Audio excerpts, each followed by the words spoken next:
All right, we're just gonna jump right in because this is impromptu. It was not planned very well, but we're just gonna have fun with it. So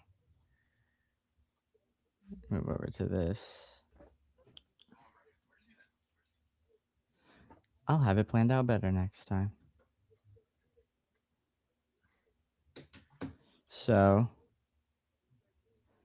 oh, I see Stephanie in the chat. How are we doing, Stephanie? Hey. This is new. Okay, now Riverside added where I can actually pop the chats up on the screen. That's good. Used to not, it Mm-hmm. wasn't like that before.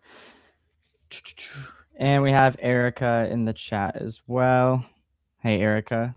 Nice to see you. Long time no Hola. talk.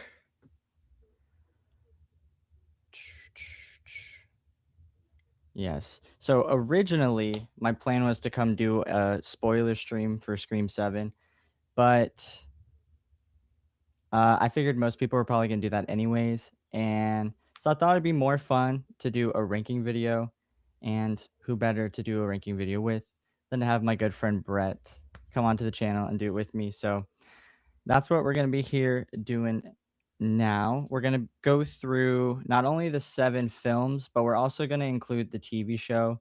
Um, we're not going to separate the seasons out. We're just going to rate the TV show as a whole just so it keeps it condensed and more simple. But uh, we're going to just hold off for a few minutes, let people come into the chat, and then we can get started. Um, Howdy, howdy. How are you guys doing? I'm doing super well. I just got off work 40 minutes ago and I had to rush home to get here to do this. But my day was pretty good. What about yours, Brett? Me, tiring. Had to go to get my car fixed on before a big road trip here, coming up in a couple of weeks. Which not allowed to say anything yet until it's time for me to say what I need to say about it. But just know you guys are gonna have a very good time with it. But other than that, though, watch 13 Ghosts this morning, which that was a good blast from the past movie from the 2000s. I did a Hmm. stream with Braden earlier talking some Scream 7 spoilers, even though I will be doing that tomorrow, not close to tomorrow evening on my channel on that as well. And then I'm here hanging out with my boy Keelan here to finally do my official ranking of the Scream franchise since I started the rewatch marathon to get prepared for Scream 7. Yes, I got to go back and check your stream that you did with Braden earlier.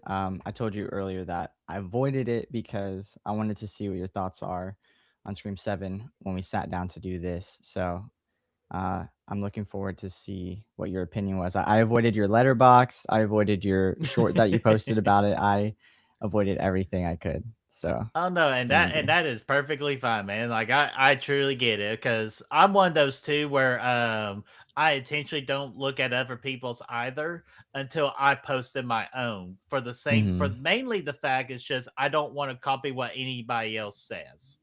So Exactly. I totally understand that. I'm the same way. I just don't want influences, outside influences, but In yeah, I'm the same way. Steph said, just seen Scream 7. I liked it.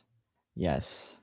I'm going to Nice. hold my deeper thoughts until we get to wherever we're going to rank Scream 7 on this list. But um, yeah, I'll just say I don't understand the hate.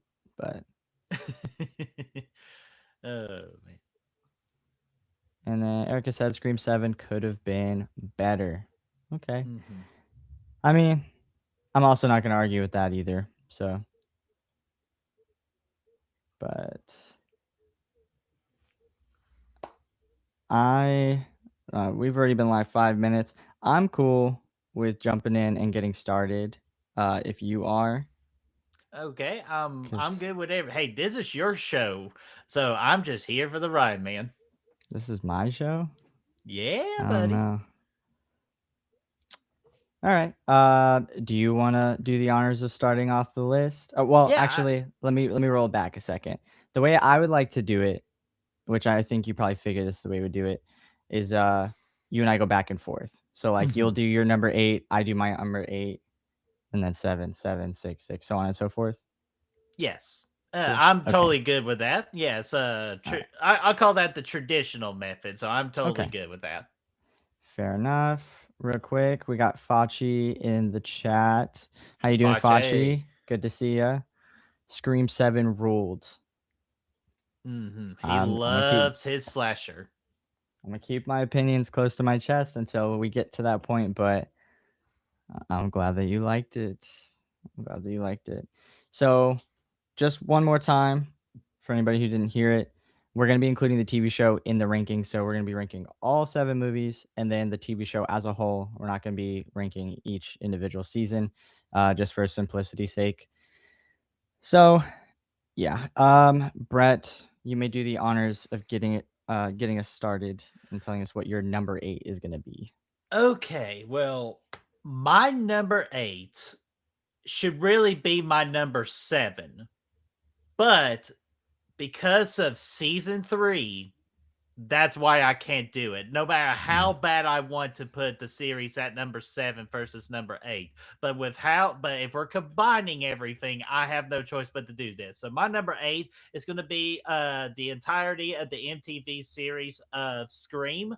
It's just I thought the show is just really good because like they just like you expect like, oh, they're going to do the ghost face mask and blah blah blah blah blah and just make it a TV series. But I think they just Brandon James, I think I remembered the name of that of the main outfit The look of Ghostface. So it's not mhm. Ghostface, it's damn, what did I just say?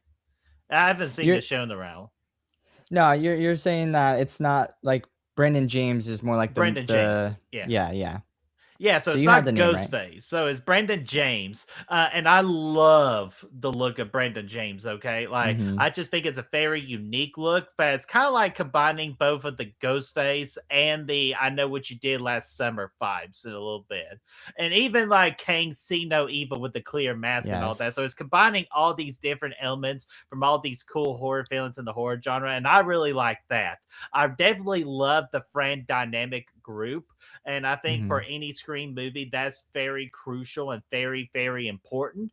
But the main star on this show, and this is really where her career just really took off with how well she did in this show. It's the character Emma, played by Willa Fitzgerald. Just in case if people don't know who Willa Fitzgerald is, Strange Darling is one of her big standouts, and of course, the House of Usher too. That's the Netflix series directed by Mike Flanagan. Uh, Okay. so she's a phenomenal actress. So I just want to point out she's a phenomenal actress. And I definitely love the Frank characters. The deaths in this whole series were really, really strong, cool, and very creative. I'm pretty sure at one point Brendan James used a scythe to kill one of his victims, and I thought that was just badass. Again, just shout out to Michael Myers in Halloween 5. Mhm. So yeah, and of course, season 3, I didn't fully watch all of season 3, but I just that first episode, I really cannot get into it. And it saddens me to say that because they brought back the original Ghostface outfit.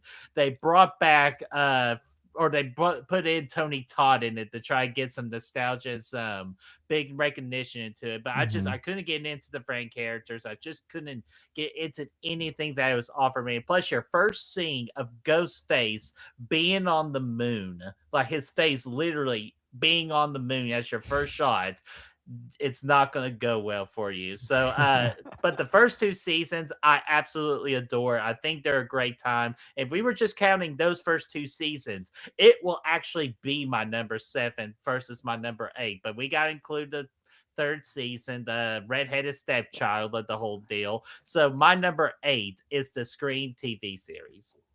Mm.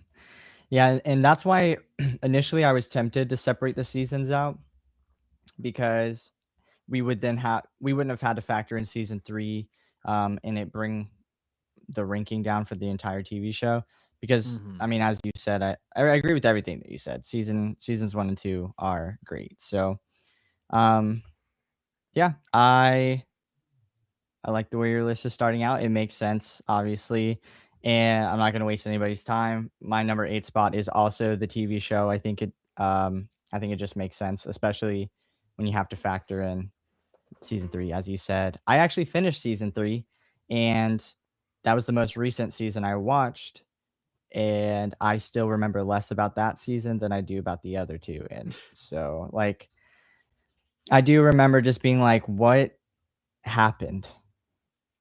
Um, it just was such a far fall and drop in quality, from season 3 compared to seasons 1 and 2. So, uh, let me catch this while she's still in the chat real quick. Hey, Jamie. Jamie says, "Hello. Sorry I can't stay. I got plans with hubby. Just wanted to say hi and leave a like."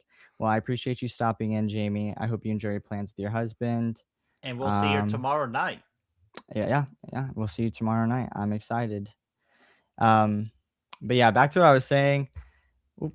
Uh, Seasons 1 and 2 were really good. I watched this show and I was like 17, so it's been a quite some time since I've watched this, but I just remember really enjoying it, and like you said, the character dynamics, a lot of the kills were really solid. They just did a really good job encompassing the Scream vibe while also doing their own thing with it, and even, like, the killer's mask and the Brendan James lore and all of that. It was just super interesting, and I think it's funny now that we're getting all of these horror TV shows, but, like, Scream, I mean, obviously, we had, like, Freddy's Nightmares way back in the day, but as far as, like, a modern era TV series, especially taking one of our favorite slashers and making it into a series, this really was ahead of its time. So, Mm. Mhm. um, unfortunately, season 3 is just the blight. It's the blemish on the record for it. So, definitely has to go in the number 8 spot for me as well. Man, dude, that was such a great thing you just mentioned because that perfectly describes the TV series. It was ahead of its time because Mhm, that was kind of like one of the hidden ones right before we have this whole renaissance of what we have now with the mhm, horror TV series that we have. And we get two bangers this year with Carrie and Camp Crystal Lake. Like, I'm mhm, just telling you, it's just that we have to go back to this where I think this series just kind of cracked the door open a little bit. And then it Welcome to Dairy just busted down the damn door. mhm. And it's like I mean, I don't know. I might not be like super involved with people, and maybe that's why I don't see people talk about it a lot. But I feel like I don't see people talk about it a lot, and that's one of the reasons why I came to you asking if you were interested in throwing this into the rankings list because I just feel like it deserves some spotlight. It deserves to be Hmm. spoken on just a little bit more. And I remember there being rumblings that they were going to do a season 4 and go back to the original stuff from seasons 1 and 2 and kind of like ignore season 3. Obviously, that didn't come to fruition, but I really wish that was the case. Um, but yeah, I mean, now, yeah, like you said, we're gonna be getting Carrie. Like A24 is doing the TCM TV show. There's talks about Hmm. the Halloween stuff going on. Um, so yeah, I mean, it's a really interesting time to be a horror fan if you're into watching long TV shows or just television format. But Hmm. yeah, so okay, number 8 out of the way. I'll go ahead. Your turn. Number 7. Number seven, okay. This one is where I have been debating a couple of days on. Is between my number seven and my number six of who deserved to be number seven. So I think about it and I think of it. It really just came down to one particular subject, Mhm, the third act. Which of the third acts was better between my seven and six? I finally officially made my decision. My number seven, and it's fitting to be at number seven because it is Scream 7. mm, So, and here's why, okay? First off, I just want to say for anybody that's watched the stream with me and Braden, I like this movie. It's just now my eyes are open that there are definitely lots and lots of problems with this movie. But as a Scream fan, I can still find some enjoyment out of this because I thought Ghostface was really good in this. I thought the cinematography shots was really good with him, and he got to move like a legitimate ghost in some scenes, like the opening mhm. scene, which I'm not real quick before I continue further, are we spoiling anything for Scream 7? Ooh. I just thought of that. I was like, before I continue further with that. Yeah, fuck it. Let's just talk freely. We'll just spoiler warning. If you don't want to hear anything about Scream 7, skip to the next part. Okay, yeah. So spoiler alert. So if you've not seen Scream yet, here I go in five, four, three, two, one, go. Okay, so the beginning of the movie, like I was mentioning, with Ghostface able to move like a ghost, like you see that one spot in the darkness where the white mask just barely is visible. Mhm. Obviously, a nod to Michael Myers and all that. I love all those cinematography shots. Right. I like Sidney Prescott. Oh, okay. Oh, sorry. I thought Skittles was saying I haven't seen it, but she's seen it. Good.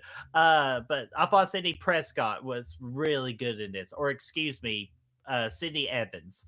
Terrible last name. It should be Sydney Kincaid, if you ask me. But that's Were here they or n there. Yeah, I thought they were the same character, but I guess it's a They different Mark? sort of supposed they're kind of like half-ass making it the same character, but it's really not the same character. But Interesting. I know it's first off, it's stupid in my opinion. Just in my opinion, unless its name is Kincaid Evans, but that doesn't even make sense. But so I was just at the end of the day, City was really good, and I really did like Tatum. It's just the problem with Tatum is I just don't think they just did much with her. I feel like we needed more from her Mm. character because she is such an important character or could be an important character for the continuation of the Scream franchise. I'm not sure if they did it intentionally and maybe Scream 8 they'll do something with her or I don't know, but I just feel like we needed a strong impression of her and I feel like we did not get that strong impression of Tatum. Mhm. The friend group, which I mentioned the friend group, but the TV series was really strong. This friend group was not very strong at all. I just didn't get like a jolly good banter between each other back and forth. I think they're just a little too goody tissue, whatever. Or I don't know where I was going with that, but the other thing too is that they've wasted so much talent in this movie as well. McKenna Grace thought she was totally wasted. And I hear rumor or it's been saying that people think that she should be the daughter of Sidney Prescott. I'm kind of leaning towards that because I really feel like that could have been some great acting between Dev Campbell and McKenna Grace, which I'm not calling Mhm. Isabel May a bad actress at all. I thought she was fine for what she did. Which I'll get to my big negative on that here in a minute. And then the other ones they wasted is Gail Weathers, Chad, and Cindy Minks. I thought they totally wasted them. And I feel like, honestly, they didn't need to be a part of this movie at all because they added nothing to the franchise. They added nothing to new characters. And they're just there for nostalgia. And I don't blame Cindy and Mindy. Or, see, I'm already thinking of Scary Movie Yeah, already. Cindy But and Mad. I was combining Chad and Mindy together. That's what Yeah, I was doing. So Cindy. technically, they're Cindy, but Yeah. Chad and Mindy did absolutely did not need to be in this movie, and I don't blame them for being bad because Kevin Williamson didn't create these two characters. Radio Silence created those characters, so they know how to use them. So I don't blame Kevin Williamson not knowing what to do with them. Which I got an idea, Kevin Williamson. Don't include them in your damn movie if you don't know how to use them. And then Gail again, majorly wasted. I feel like she should have died in Scream 6 and let that be the end of it. And then the main flaw, I'll go ahead and go with the main flaw and I'll get tally on ho to Keelan's number 7. But the main problem with this movie is the writing. I just feel like it's just the dialogues were bad. I just feel like the killer reveal made no sense whatsoever. So now we are not allowed, we're no longer allowed to read books of empowerment because apparently books with empowerment makes you kill people. Doesn't make sense to me. The second killer is from it's a mental institutional like coworker or something like that. Like it just makes no sense. And the third act was rush. It kind of really just toned down everything that acts 1 and 2 did for Scream 7, which I enjoyed acts 1 and 2 of Scream 7. Because again, like and the kills were creative. So try to think make sure I got through everybody. Yeah. Okay, yeah, God for everybody. So overall, though, I did have a good time with this. If you watch the stream with me and Braden, and make sure like, oh, Brett's a Scream 7 hater. I'm not a hater. I just, when you talk to somebody and you really just talk through a movie and really find the flaws in that movie, it makes you sound like a hater. But trust me, I will die with this movie other than some other movies in the horror genre. Like, I would rather deal with this than like Halloween Resurrection, or I would rather deal with this than the Bye Bye Man. Like, trust me, I will keep this movie compared to all those horrible movies. It's definitely will say though, this is the weakest Scream movie in this entire franchise to me. So my number 7 is Scream 7. I'm How so about glad you? you're here and you're so well prepared. Uh, I I have a lot of thoughts about the other ones, but I've only seen Scream 7 once so far, and I haven't had anyone to really break it down with. So I'm glad that you have thoughts. Oh, So I'm trust me, gonna I have way more where that came from. fair enough. Before I actually sorry, I figured you were gonna pick 7. I just had a feeling. I don't know why, but Hmm. before I move on to my number 7 pick, I just want to say, oh, if I can get it there. Howdy, Ashton. Good to see you. Uh, Excuse me. and then I think yeah, Ashton is addressing you Yeah, in this one. he's been giving me shit since that stream about me being a hater for Scream 7. But even though he knows, he's joking, guys. Like, he's joking. Like, we talked even after the stream was over. Like, listen, I like Scream 7. It's just, even the movies you like, you can obviously find its problems. Like Freddy versus Jason, adored that movie. But you Hmm. gotta admit, that movie has a lot of major problems. Oh So yeah, so like yeah. that, so that's kind of like an example I was using. So but yeah, Ashton, yeah, he was we just been bantering back and forth. Stephanie says, "I'm just happy it was better than 5 and 6." Hmm. Interesting take. I respect it.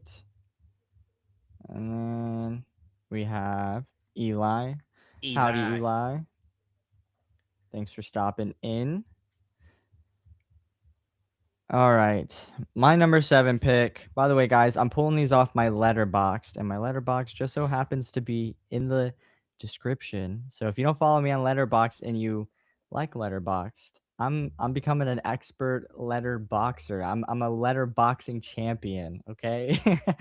So follow me on letterbox if you like it, cuz it's literally my obsession now. It's my main hobby.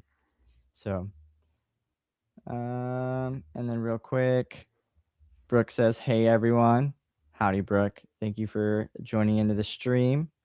I'm about to give my 7th place pick. For the people who missed our start, I'll just give a very brief recap. We added the TV show into our rankings as a whole. We didn't split up the seasons. Brett started off number 8 was the TV show. My number 8 spot was also the TV show. And then he just gave his number 7, Scream 7. Now it's my turn to do my number 7. And this movie has always been at the bottom of my list. I filmed a ranking video for Scream. I filmed a ranking video for Scream when Scream 6 was coming out, and I just never finished it. And my list has changed a lot since then, but this one was at the bottom as well. And yes, it is Scream 3 I knew it. in my number 7 spot. Now listen,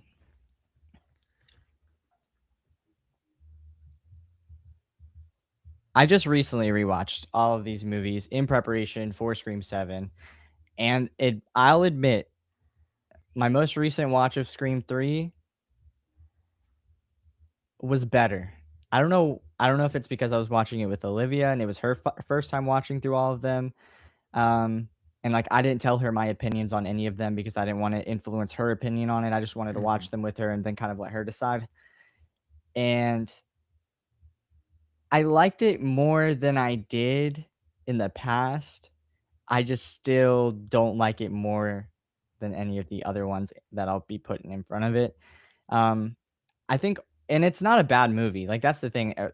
For Scream might be the most consistent horror franchise aside from like maybe I hear a lot of people say The Evil Dead, which I would Mhm. agree. I haven't seen Army of Darkness, so I can't say for certain, but um yeah, Evil Dead and Scream, they're super consistent franchises.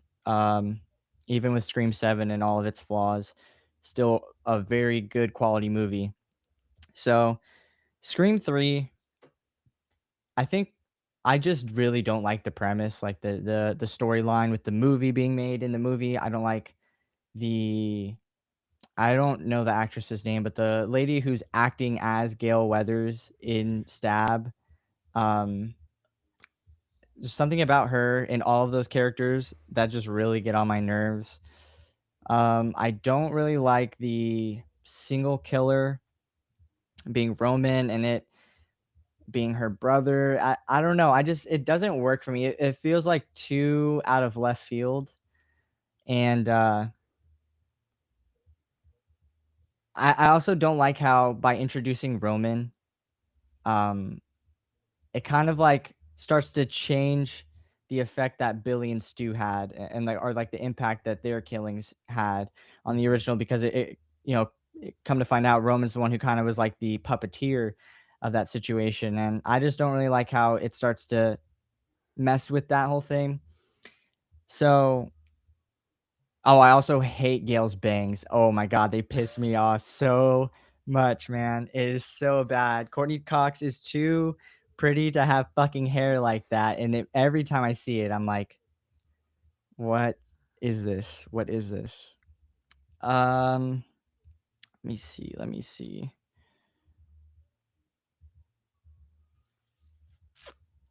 Yeah, I don't know. I just wasn't overly interested in the storyline overall. So, and I never and aside from this last watch, again, I've never really like had fun watching Scream 3. Just by the time I get to it, I'm like, I can't wait to, it's like 1 and 2, I enjoy. I get to 3, I'm like, fuck, I can't wait to get through this one so I can watch 4. Mhm. And this is kind of the place it has in my heart. So, my number 7 spot is going to be Scream 3. I'll just leave it at that. Okay. And yeah, whew, yeah, Ashton's not very happy with you on this Parker Posey hate, which that's the character or the actress you couldn't think of her name that played Okay. Gail. Gotcha. Which don't No worry, hate to Ashton. her. Don't worry, Ashton. I'm about to help with that. I'm gonna help with that. Yeah. No, no hate to her. It's not any issue with her acting. She's just obnoxious, and so like she's supposed to be obnoxious. She did what she was supposed to do. Her character is supposed to be frustrating and annoying, so she did the job right. I just don't like that shit, and it made me mad. Mhm. So no hate to her, but yeah, I not a fan of that. Stephanie said Cox Banks was the best part of 3, and then Brooke agrees. Okay, I want to see both of y'all with that haircut tomorrow. That's it. Mhm. Because there's Take no pictures. way. No way. Every time I see her bangs, it pisses me off. I'll never get used to it. But I digress. I digress. Alright. We're going to move So on to Brett's number 6 choice. number 6. All right, let's do this. So, as I mentioned earlier, my 7 and 6 are the pretty much what's the hardest thing about this whole entire list. And now you know my number 7 now, so now you get to know my number 6. And my number 6 is what Keelan just talked or it's what Keelan just talked about. So I'm going to have to continue adding on to that. So my number 6 is also going to be or it's not also, but my number 6 is going to be oh yeah, you better have picks. So good real hunting Discord. That's where I expected. Coming in at my number 6 is going to be Scream 3 as well. I think the premise, like the kind of the main story behind it, I could dig it to a certain extent for the fact that Sydney still has the trauma with her mother and all that, and she wants to have a conclusion to that entire story. That's pretty much what Scream 3 is all about. It's just the final conclusion between her and mother. Uh, Roman right there and Mhm. mother. Which, by the way, I thought Roman criminally underrated as a Ghostface because he's the only Ghostface in the entire franchise to do everything by himself. So you do have to give some praise for him for doing that. Even though technically for me, I still think he had Angelina helping him. And then he just slice and dice Angelina before she can get to him. And then the main thing with Scream 3, though, it just, and I know a lot of people hear this about Scream 3, and I still find it to be true. And if you all like it for that reason, I think that's awesome for you. I love y'all for it. But for me, this whole Scooby Doo premise with everybody, let's split up, gang. Let's go find some clues. Let's play some music Yeah. and all that. I just don't like that. I don't need that for my Ghostface or my Scream movie. Yes, the Gale Weathers bangs. Yikes. The person you mainly have to blame for that, it's not Courtney Cox. Do you know who you should blame for the bangs? Hmm. Is it One David Mr. Arquette? David Arquette, because he was the one that told her that she should do the bangs. So Horrible. thank you, Dewey. Which yeah, and I thought all the characters were still good in this. I thought Sydney was still great. I thought Courtney Cox was still good to an extent. I thought Dewey was still solid. The side characters were a little bit weakened down from the first two movies. Which Ashton, this is where I get to make you happy now. But I think the actual MVP of this movie is Parker Posey because I think she does bring the entertainment factor into this movie. When something's not as dark and serious, and you need like a scene or a person to kind of lift up everything, like lighten the mood, Parker Posey is that perfect actress to do it. And I thought she did a really, really good job with this. Yeah, the only ever like the beginning of it. I can't leave out our boy Cotton. I thought the opening of this movie was really solid. Am I the biggest fan of the voice changer? No, I am not. I think it was that particular thing was way ahead of its time. I think it could have been used now Mm. versus back then in the year 2000. So I think we were just like a decade late or early with that. Hmm. But it is what it is. But well, I thought the opening was really good. Hey, we got Creed rocking it out with "What If." Like I thought that was pretty cool. I thought some of the kills have kind of dialed down a little bit, where it's just like kills are not as memorable in this one as all the other Scream movies and within the franchise. Hmm. But like you said, I could still have fun with this. I prefer this movie as a third in a franchise than a lot of other horror movies attempting a third in their franchise. Just that's just what it is. Like, did that make sense a little bit? It's not. It's like, for example, like Child's Play 3. Like, I would choose Scream 3 over Child's Play 3. I'm sorry, and I know Cody Leach will get mad at that too because Child's Play 3 is the movie that made him the horror fan that he is today. I So don't even. I'm not even a big fan of Child's Play 3, but I'll watch. Actually, yeah. you might be right. See? And Hmm. okay, let me do this. What about Puppet Master 3 or Scream 3? What about Leprechaun 3 over Scream 3? Is that the one where he's in the hood? No, that's like a after the fourth one, I think. Oh But shit. that's my point, though, is that Yeah. I would still take this over everything, and I have enjoyable moments in this, and I think the third act of this movie was definitely one of the absolute best in the entire franchise. That is not the original one. When it comes to the reveal, the motive, the actual fight between Roman and Sydney, or Sydney. Cindy, Brenda, Sydney. Sydney. So I just the third act was a lot of fun when it comes to that. But it's just when it comes to the other ones, this one just does not hold a candle to the ones I had before it. So it's like these first two movies are below a 4 star. So from here on out, with my ranking, it's going to be a 4 star and up, where I really enjoyed these movies. So, but I still respect Scream 3, but it's just still not the strongest. So my number 6 is going to be Scream 3. I'll tell you this. I'll take Scream 3 over Halloween 3 any day of the week, pal. Whoa, whoa, whoa, whoa, whoa, whoa, whoa, whoa, whoa, whoa, Yeah, I whoa. Hey, said hey, it. hey, hey, witch mask, don't just cover your ears. Cover your ears. I said it. But yeah, I gave Scream 3 a 2.5 stars. Scream 3, 2.5 Yeah, stars. two and a See, half stars. I give it 3.5 stars. Fair enough. Fair enough. Yeah, I just And then with Scream 7, I give it a 3 out of 5. I walked out of the theater with a 3.5 like in the head, but after it's just the more I think about it, the more it's actually going down. I'm actually terrified to move it down even further. So right now Scream 7 for me is a 3 out of 5. if you move it down any further, it's gonna be below the TV show. I know that's what well that hey, luckily for season 3. You know what? I'll take Scream 3 over season 3 any day. See you get it.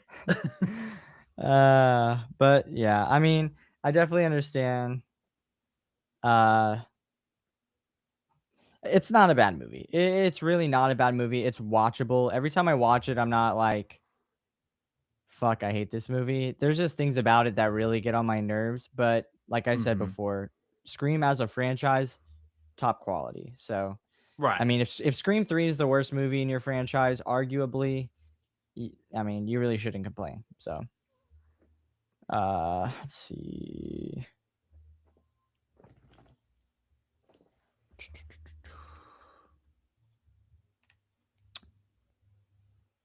Ashton said, okay, first Parker Posey, now CP3 slams. I don't even know what that means. Oh, uh Child's Play 3. yeah, I'm bugging Child's out. Play 3. Yeah. Then he says, okay, now Keelan is trying to hurt me. Now Halloween 3. Yeah, dude, I did a ranking video for the entire Halloween franchise, and Halloween 3 was at the very bottom of my list. So yeah, it was number 13. It was, I'm open. I'm open to try it out. I've only watched it twice. Oh, Nope. for some reason, the stream just got a little bit better. I don't know what Nope. happened, but Nope. Mm-mm. Mm-mm. get your ass back Okay, yes, sir. here. Lonnie. But anyways, yeah, yeah. I'm open to I'm open to watching it again and again. I want to like it. There are aspects about it that I think are interesting, but I need Michael Myers in my Halloween, or it's just not Halloween. And then, oh, I think Stephanie's saying she shared the picture with the bangs in the Discord, so we'll have to go and Oh, check that out later. But we will. noted. First thing. Oh yeah. All right. What am I at? Number six. Number six. Number 6. All right. My number 6 is gonna be Scream 5, or like I like to call 5 Cream because I think it's funny. But 5 Cream in my number 6. Um, on like when I made my rankings list, they really could interchange like on any given day or any given rewatch. I could really see them like shifting, not Scream 3, but all the rest of them, some of them could probably shift around in this like 6 to 5 or 6 to 4 range. But for me, Scream 5, I like it. It has a really great cast. That's what's so fun about it. I don't know. I feel like my list is contingent on like, oh, I just like this one a little bit better than this one, but I really don't dislike most of these movies aside from Scream 3. But Scream 5, I like the pivoting to this new set of characters with Tara and Sam, and Sam's origin and how obviously she's the daughter of Billy Loomis, and we get Nev Campbell, Dewey, all the legacy characters back. I like how all the new characters were connected to old characters, so it's kind of like bridging the gap between the movies at old and new, and but also bringing in the legacy characters as well, if that makes sense. So like hmm in the movie but also outside the movie, just how Scream is with like its meta aspects and stuff. But I think that's a lot of fun. I enjoy a lot of the characters that we have in this one. Um I don't think the killer reveal was too on the nose. I know a lot of people guessed it. Like when I went and saw it, my dad guessed it, but um I like the way it ends. I really fuck with Sam and just how she's just crazy and she just is a murderer's daughter, and the way that she messes up Jack Quaid's character, I can't remember his name right now, but Richie. Richie, yes, the way that she fucks him up in the end is chef's kiss. So, yeah, I mean, I like it just a bit more than Scream 3. Um, it's more rewatchable in my opinion, and it also was the first Scream movie that I got to see in theaters, so that was a really cool experience. Um, I just like the rest of them a little bit more, but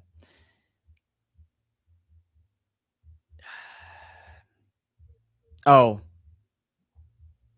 one last thing. The reason why it is so low is because of the way that they do my man Dewey. I hate that.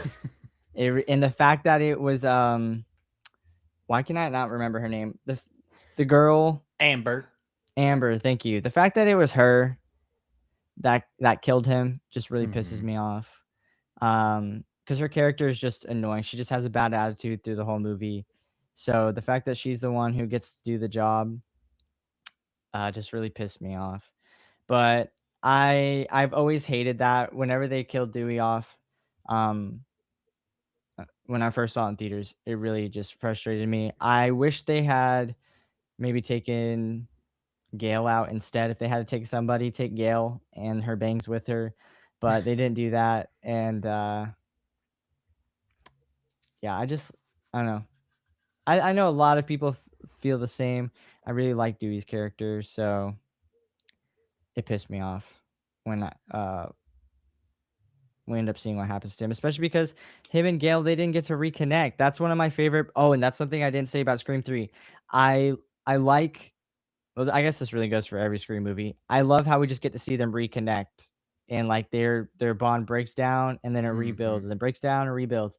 And then we're gonna see that again because they just took Dewey out of commission. So Mm-hmm. um I enjoy the movie, but that choice hurts my heart every time. So for that reason, I put Scream 5 in my number 6 spot.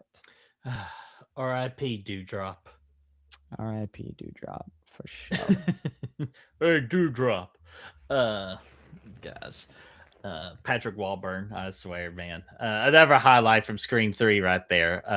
Mm, So, all right. So we are at number 5. Oh, go we ahead. are. I was just gonna make sure we said what's up back to Gory Tiger. How you doing? How you doing? That's what Brett always says. I'm trying to be more like Brett. Life would be better. The world would be better if everybody was more like Brett. Oh my God, we would be in fucking terror. Like No, that is a no. bad idea. Um, Man, just handling with one of me is a big enough job. So, so Gee. all right. So we at number 5, correct? Correctamundo. Great. All right. So my number 5 is going to be Scream. Here, I'm going to do this. Scream 2. Scream 2 is going to be my number 5. And yes, again, just want to remind everybody from here on out with me, everything is a 4-star and up. Really enjoy it, really love it. Scream all the way. Let's go Scream. But for Scream 2, foe, I just feel like with this movie, it has a great iconic opening intro as well with the whole Jada Parker looking at watching her and her man were watching G.I. Jane 2. I'm not sure if anybody knows that's a little joke. Little Keep my joke. wife's name out your mouth. It's a joke. But no, that iconic opening scene was awesome. I Yeah, love the college campus setting. I think that's a really nice setting, even though a little quick did you know fact about that campus is an all girls university. So they had to be really careful filming on filming at that college campus because it's an I did all not know that. female school college campus. And actually, you ready for this, Keelan? Near Atlanta, Georgia. So it's actually very near. And then where else can we go with this? Let's go with the obvious here. I think the big three characters were all hitting on their prime with this movie. Sidney Prescott, Nev Campbell, my goddess in this movie. She looks absolutely stunning. She was a badass. She's tired of Ghostface's shit. Good fight scenes, good chase scenes, and just good character development with her. Just Sydney all the way awesome. Do Dewey, our boy David Arquette, he looked at his best in this movie as well. And I thought he was shooting in all cylinders as well from his acting performances as well. I thought he did a really great job. And of course, to me, the Mm, MVP of this movie is surprising here. It's Gail Weathers because my gosh, those red streaks in her hair, prime prime Gail Weathers, prime Courtney Cox right there. She that's was why stunning. Scream 3 pisses me off so bad because we go from Scream 2, where it's like, To "All right, Scream 3. Courtney," Yeah, to I agree. to where'd your red streaks go? Yeah, I Mm, know, man. Like we yeah. should just kept it. We should have kept it really with everybody. But I Mm, understand with time things happen and decisions get made. But no, but seriously, Fo, Courtney Cox was all firing on all cylinders at this point in her career, and Scream 2 was absolutely no different, especially her chasing inside that little like theater room, or like the studio room between her and Ghostface. Perfect. Yeah, that's everything too. This movie had amazing tension in this movie. It had a lot mhm. of tense moments. Like from escaping the police car. Yes. Um we get That good. scene that scene always reminds me of, like, the kids trying to escape the bus in Jeepers Creepers 2. Yes, exactly. Mm, Like, and to me, it's the most underrated scene in the entirety of the Scream franchise, if you ask me, and has one of the mm, most brutal deaths too, with the pipe going for the police head and all mhm, that. That was just brutal to look at, just visually. It's like you think freaking Tom Savini did that practical effect. So whoever did that practical effect, Tom Savini would be proud of you. hell yeah. I think Ghostface was just awesome in this as well, with good iconic kills, even though pretty pissed off that they killed my girl Cece because Sarah Michelle Gellar was in her prime as well in this movie because of her work in Buffy the Vampire Slayer, Cruel Intentions. Wow. Mm. You know what? Yeah. It's funny, I didn't even realize that that was her until this most recent viewing. I don't know hmm how I don't Different color hair. It happens to the best of us. But let's just say ram. But yeah, so with that, we get Timothy Olyphant, which I think is a criminally underrated actor. He was phenomenal as Mickey and as one of the ghost faces too. And he had Mhm, actually had a good motive during this time too, whereas the popularity of movies or like the violence in movies that really is mhm, like don't blame, even though Billy Loomis says, don't blame the movie, Sid. And this time Mickey is blaming the movie. So I thought that mhm. was just a nice dynamic there as well. And then, of course, we get the reveal of Billy's mother, What Mrs. the I tried to do my best Mickey impression right there, but Mrs. Loomis, and I love her motive, which is just there's nothing more clean in the horror genre than just pure revenge. It's simple and it's understandable. Mhm, But again, it's wrong, but it's understandable. So with Mrs. Loomis's pure, cold-hearted revenge, I love that whole motive as well. And of course, our boy Jamie Kennedy as Randy Meeks, he was great in this as well. It's just this is where it is pretty much my major downfall in this movie. It is that the second act of this movie slowly paced. It really kind of takes you out of it and just makes you drag and wait. Like, God, can we get to this third act already? Or can we at least get mhm, to the Gale Chase scene? And then, of course, Randy Meeks dying. That was a major blow, which I would think at this time that they had no idea what they really had with Meek or Randy Meeks, or just how special it is for us horror fans that we gravitate ourselves towards a Randy Meeks type mhm, character. And I just didn't think they realized that. I think if they had to go back in time to do this again, they absolutely would have kept Randy alive, or at least until the the third movie where they could have gotten a better death. So at the end of the day, though, I think this is a great sequel. It does everything two times as much as it did before the first one. Sometimes it's not always better, but I definitely want sequels to follow the sequel rules, like for what Randy says of Carnage Candy. And Hmm. so I like Scream 2. And the last thing I'll say about Scream 2 is I definitely like the whole joke they did with the original of Sydney saying, um, you look like a young Meg. They could cast you as a young Meg Ryan. Probably with my luck, they'll give me Tori Spelling. Bam! Scream 2. They do Tori Spelling Yeah. as the girl, which I thought was absolutely hilarious. And did you know Tori Spelling is the only one to go from Scream and It's a Scary scary Movie movie. franchises? Yeah. Funny enough, both of them are where she's in them are in the sequels of both of those franchises. So she was in Scream 2 and Scary Movie 2. So there's a did you know right there. But yeah, That's Scream pretty 2, cool. I could still have fun, but compared to the other ones, not as much fun. So my number Hmm. 5 is Scream 2. I love it. I love it. I didn't I didn't know she was the only one, but I did know that she was also in Scary Movie, so that's pretty If funny. she's not the only one, she's definitely the first. Noted. Noted. Ooh, I saw some new names. Let me touch on these real quick. Hey Destiny, how are ya? Hey. We also have Braden. How you doing, Braden? Hey. Thank you both for stopping by. We've also got Shot by Shot. How you doing, Shotty? Sade. Shotty. Destiny says, oh my, I had a stroke. Hope everyone is doing well. I'm doing fantastic. I also hope everyone is doing well. Well, Desi, well, we're just thankful that you joined at the right time because we did all of our Scream 3 hate talk already because Mm-hmm. she adores Scream 3. So she doesn't have to listen to our wrong opinions. Right, right, right. Shot said, currently at a friend's house, so I can't stay long. All good, Shot. I appreciate you just making some time to come in and say hi. You'll be missed. You'll be missed. Make Ooh, sure and everyone is. Oh yeah, Brayden. Make sure everyone is liking and subbing. This is supposed to be Erica's job actually, but she said "Br." She said "Be right back" and she never returned. She I wonder screened me. why. Fuck. That's crazy. But yes, absolutely. Thank you for making a point and saying that, Brayden. I'd appreciate that if everyone did that. It'd be nice. But yes. All right. My turn. Number 5, right? I'm Yep. losing track of where we are.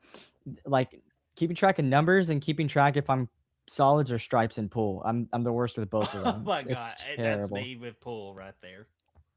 So my number 5 is Scream 7. Okay. Okay. Now I'm sure when I do a franchise rewatch again and I watch Scream 7 off the backs of all the other films, this is probably going to change. I'm also interested, as I said, to go back and watch yours and Braden's stream from earlier today so I can hear what you guys said.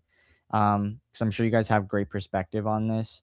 And so that likely will influence kind of like my feelings and my take on the movie. But um, I really liked Scream 7. There is a ton of issues. I thought the killer reveal was pretty weak, as you kind of touched on earlier. Um, the girl, not so, she had more of a reason, but the other guy and well, the two guys really, because there were three killers in this movie technically. Both Carl and the guy from the mental institute that was like a helper or an employee or something. Both of their motivations were pretty much non-existent. So that obviously is like just very weak. The writing's terrible as far as I'm concerned. On that note, um, I like going back to Nev Campbell's character, see what she's up to. Um, I like seeing her in her like familial space and the dynamic between her and Tatum, and the dynamic between her and her husband, and all of that. Scream doesn't fully feel right without Nev Campbell involved in some way, shape, or form. So um, it was nice having her back. I like how they kind of did it a little bit differently and changed the formula up just a little bit. Having Carl, the first killer, we're introduced to. Oh yeah, maybe I should say this another spoiler warning since now I'm talking about Scream 7. But oops. I haven't Um seen anybody new join in, and I know at this point, so far the people currently in the chat have seen it. yeah. All right, well, But just in either way, case, sorry. But yeah, I thought it was fun having him show up so soon and then it's like, "Oh shit, he just died." Like what's going on? You know what I mean? Like I thought the change up of like one of the killers being revealed so early on was fun, and just like a new way to spin the story. Um Obviously the kills are gory and ramped up, and I always like that. I like the more visceral and the more raw the kills are, the more fun it is for me. mhm. I don't know if I'm a sicko, but um, You're that's what I go to terrified. watch. That's what Let's I go just to say watch you're a slashers for. terrifier. Yeah, it's like you're. Let's just say you're a terrifier. I like Terrifier. I don't need every slasher to be Terrifier level because you know it's a little rough, but yeah. When I was leaving the theater after watching Scream 7, there was something I felt like I didn't really know how I fully felt. I feel like there was something missing. Like it didn't highly impress me, but it didn't like upset me. I just felt like, okay, that was like a pretty solid slasher film. Like throw it on. It was fun for the runtime. Um I did feel like the killer reveal was weak. Um Fun little I don't know, not trivia, but I guess maybe this influences my opinion on it a little bit. The entire bar scene is filmed at a bar about 15 minutes from my house that I used to Oh, that's go. so cool. It's a tavern, so there's a bar area, but then there's also a restaurant section. Oh, And taverns are even better. Like, yeah, all three of my siblings worked there at one point, and I used to go there and eat like all the time because I used to live like a 3-minute drive from it. So I knew that that bar was gonna be in the movie. I didn't realize how big of a piece it was gonna be. I just thought it was gonna be like a bar scene like from Screen 5 when they're in that bar and it's like a passing scene and then hmm they're out of there. But that was like a massive set piece for the movie, a main piece of it. So it's just super weird watching it. And I'm like, that's the bar I spent my 21st birthday at. Like my first legal drink was bought at that bar. So it was super weird uh seeing it on screen and like knowing where all the like back rooms are and stuff. So that might have like a little bit of an influence on my feelings towards the movie. Um, there were little choices here and there, like the the true crime kid being like, "Oh, I got it," and slowly walking backwards into. It's like, dude. At first, I was like, "Oh, he's one of them," and then he comes out, he's hurt, and I'm like, "Oh yeah, there's something fishy with him." And then obviously that turns out to be wrong, but hmm I just thought that Majorly wrong. yeah, but I just thought that was stupid. It really got on my nerves. Um, I will say I can't remember if it was Scream 5 or if it was Scream 6 where all the fans were going crazy saying that Stu was gonna come back and he was gonna be the killer and all those fan theories. I think it was 6. It had to be Um, six. I would yeah, think it had to be six, yeah. possibly. So I going into it, I really thought, well, if Stu is the killer or one of the killers, that's gonna be really stupid because they basically just took what the fans came up with and it's already been outplayed. Like the fans have figured that whole thing out. There's really nothing new, nothing like fun, um, or shocking about that. It's like that would have really been like this actually sucks. But the way that they did it, I thought was really cool using AI and like more modern technology. I didn't like the way that like the whole FaceTime thing looked. It just felt like uncanny to me. hmm So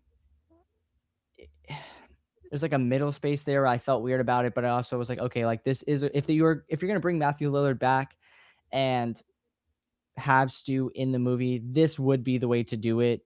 Um, since the fans already like wrote the what the original idea would have been of bringing him back. So I thought that was kind of like a neat way of using AI to bring that character and then some of the other characters later on in the movie. Um, hmm.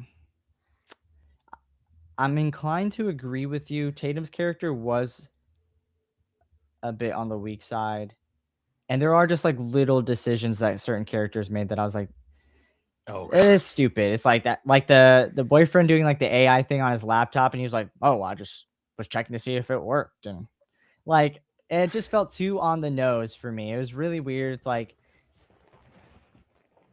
they're trying to find a killer. Your girlfriend's mom is already sussing you out, and then you're gonna like leave that tab open on your laptop. Like maybe don't do that. But yeah, I mean, I feel like once I see Scream 7 again, my opinion is gonna shift a little bit because it's the only one that I've only seen one time. I've seen the other ones a handful of times each, so it's a little bit easier to kind of drill down how I feel, and there might be some recency bias in there. But for now, I feel fairly comfortable putting Scream 7 above Scream 3 and Scream 5. Um, I did like the very ending where the killer gets got and like Sydney and Tatum do their thing together. I thought that was kind of fun. Um, just like the nastiness of it. mhm. But yeah, I mean, I've seen some people say like this is a like horrible movie, and that's haterade in my opinion. That's straight just being a hater. So all in all, I think Scream 7 is a solid um it's a solid movie. Might move up, might move down depending on my next viewing of it, but as of now, I feel fairly comfortable putting it at number 5. So, Nice. And that's a good solid spot. Like the thing with the Scream franchise is you could put a bunch of if my only exception is number one has to be number one. But everything else with the Scream franchise, you're really honestly could put it anywhere you want, and I can't argue with it. mhm. Yeah. Before we move to your number 4, I think, let me just scroll through here, see if I missed anybody. We said hi to them. They're having personal conversations in the chat. See, I think okay, Davey said, "I was suspicious of Lucas too because of the stab in the gut without blood coming from the mouth. Thought it was a Billy Loomis fake out." Exactly. That's exactly what I was thinking. I honestly thought that like his mom was gonna be the ex-wife of Stu Macher, and which I think that that's what they were kind of playing at a little bit, and that like that kid was the son of Stu, and then I saw the scene where he comes out and yeah, it just felt like a Mhm. fake out. I was like, okay, i- is this what it's coming to? Maybe it's not AI, and it really is him. Uh, yeah, it felt super weird. I'm glad that that wasn't the case though, because it just would have been a little too obvious. But I don't know what's worse, too obvious or like this just doesn't even fucking make sense. Because I feel like the killer reveal, aside from the girl who has like some sort of motivation, I guess it's And weak. Jessica's her name, and she's played by Anna Camp. And the only reason I know that is because I'm a Pitch Perfect whore. So Yeah, I didn't even realize that that was her from Pitch Perfect till she started getting her face blasted off, and I was like, oh yeah, that is what I know her yeah, from. there we go. The girl with no face. It's like, hey, she's in Pitch Perfect. Like, Yeah. but Man. no, it's just it is what like I don't understand the hate either. Like it's not that bad. Like people, it's Mhm. just it's for other reasons why they're hating on it. And again, I don't blame them for that, but I'm not breaking one of my two big rules to talk about it. So Mm. Fair enough. Yeah, Steph said she also oh, wait, hold on. Well, no, first she said she also thought it was gonna be a fake out, and then, mhm. oh lord. The one thing about Riverside I've really hated so far It's the is that chat. the chat, oh my Yeah, god, it's the Braden has worst. the same thing too. So if you want a good strategy, I'm not sure if you have your phone on you, Oh, but yeah, open I up the do. chat that way. That is a great idea. That is a Yeah, great idea. I learned it through Braden, just like watching his stream and how he used to do Riverside, but now he's back on Team StreamYard. Let's go. I might Like, just have to. I just paid for my month today, so but mhm, after this month, I might have to cancel it. nice. Come back to StreamYard. I've never used it, so It's it'll be my first it's time. it's easy to use. Okay, noted. Stephanie said, "I didn't understand how Stu was alive, but it was AI." And then she said, "John Doe." They might already Yeah, be addressing it in the well, chat, but Well, it was the fact that that the guy, I believe his name was Marcos, the random ass psych person being Ghostface, which again that mm-hmm, pissed me off. But which you'll trust me, if you watch that video, you'll understand why. But yeah, I think he was trying to sell the fact that Stu was trying to go as a Jane Doe, the kind of or Jane Doe, John Doe. Jane Doe is the female version, but John Doe, that's what they were trying to imply is that Stu was a John Doe at that psych mm-hmm. ward. So that's where that came from. Yeah, and the reason why they were able to play it off is because the dude at the psych ward, as she calls him right here, Hmm. was one of the killers. So he was already, Trying to dude. plant Yeah, the he was seeds. plant the seeds. I really hope anyone who hasn't seen this has heeded our warnings because we're just we're dropping all the bombs. Screen 7. I saw Chosen somebody. Oh, Yeah, David that said, "Did was y'all David. see Chosen Thrills cross 200 subs?" I did not, but that's pretty cool. Woohoo! It's pretty Only sick. 50 more to go before we do one of our Chills and Thrills specials where the movie's decided by the fans. That's gonna be awesome. Dude, I almost won the last one. I was second I know that's place. what I'm saying. If anyone gets excited, knows the hype of it, Keelan's that one. So Yeah. Oh man. Actually, let me just open this. You're right. Let me just open this on my phone real quick because this is gonna be so much easier. you'll Because so much easier. And it's just to help you out too. I see T Parker here. T Parker was up. yes, He's a big Scream fan, so I respect everything he has on screen. yeah, I'm right there with him on what he's saying. So happy Stu wasn't alive, or we didn't get another family member being a killer for the fifth time. Yeah, I kind of wanted it. Just to kind of give you a context, I kind of wanted it. I was actually expecting Anna Camp to be Stu's sister because I think it made sense, especially with what we got. I thought that's the direction we were going to go. And say it would have made sense. The motive would have made sense, but no, it just came from a book. yeah. See, he said. Well, T. Parker made a point right here. He said, which this is kind of where I'm at too. I thought the motive was clear and it's not supposed to be sane, but rather a parasocial relationship that we see online all the time. I do agree Fair. with that. I think I'd said it prior. Maybe you weren't in here. Her motivation is like the most solid. It's the other two. It's like they're just kind of there, and it just felt weird. It just felt weird. I don't know, but I mean I do understand. But of all of the other like killer motivations, I would say hers might be the weakest.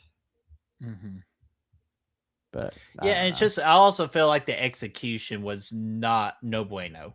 Yeah, agreed. Agreed. Let's see. Mm. I shared the link in my stream earlier and told everyone to throw a sub your way. Let's freaking go. I appreciate that. We appreciate that. Not just me, but we. Davey, thank you very much. Uh, So okay, I think I'm pretty much caught up. I might have skipped like one or two, but yeah, yeah, I've chat's moving pretty smooth or pretty quickly too. So don't blame you for that. That's a good yeah problem to have. appreciated, much appreciated. I believe it. Excuse me, I got indigestion. 26 with indigestion. It's insane, but Do you have you're not. upset stomach? Dude, I've eaten so many Girl Scout cookies in the last 2 days. It's not even funny. Indigestion, upset stomach, diarrhea. Hey, Peto Bismol. Sorry, it's a '90s commercial. Forgive me on that, but okay. So can we go to number 4 and let's just pretend that that never happened? Or do you need to get another comment? I'm sorry, what? I was I know. still reeling. I know. I freaked you out. I'm sorry. Anytime someone says Pepto-Bismol, I just think of the inbred dad from Wrong Turn. Oh, really? I think of immediately. I think of the scene in Rat Race where that old guy wanted to get in the jacuzzi tub with his hot girl filled with Pepto Bismol. No idea what you're Which, guys, talking about. if you have not seen Rat Race, criminally underrated comedy. Oh, all right. We'll address this and then we'll let you do your number four. David said, well, to be fair, Stu was just there as well. No motive, just a lackey that was seduced into being a killer. At least with Ethan Embry's character, he's chasing that Anna camp. Good, good. Damn right. He's trying to get in that camp, if you know what I mean. Yeah. I mean, fair enough. But it just still, but even Stu, like we built rapport with Stu as a character throughout the movie. That's why like it still made sense because he's Billy's best friend. It felt I don't know. I still don't think like they're the same necessarily. It just felt a little too off. Like Hmm. I did think it was pretty badass. I mean, it's sad and it's like crazy, but it was like also pretty badass the fact that she was just like, "Oh, my son? Ah, too much like his father. Fuck it." She did not care at all what happened to him. Just crazy work, but I've spoken enough. I've yapped on long enough. Let's get to your number 4 All spot. right. Or as my buddy Chris from GoodReelHunting says, my number fear is what I like to always do with that. But my number four, let's go ahead and throw a little Scream 4 action at you. Scream 4 at my number four.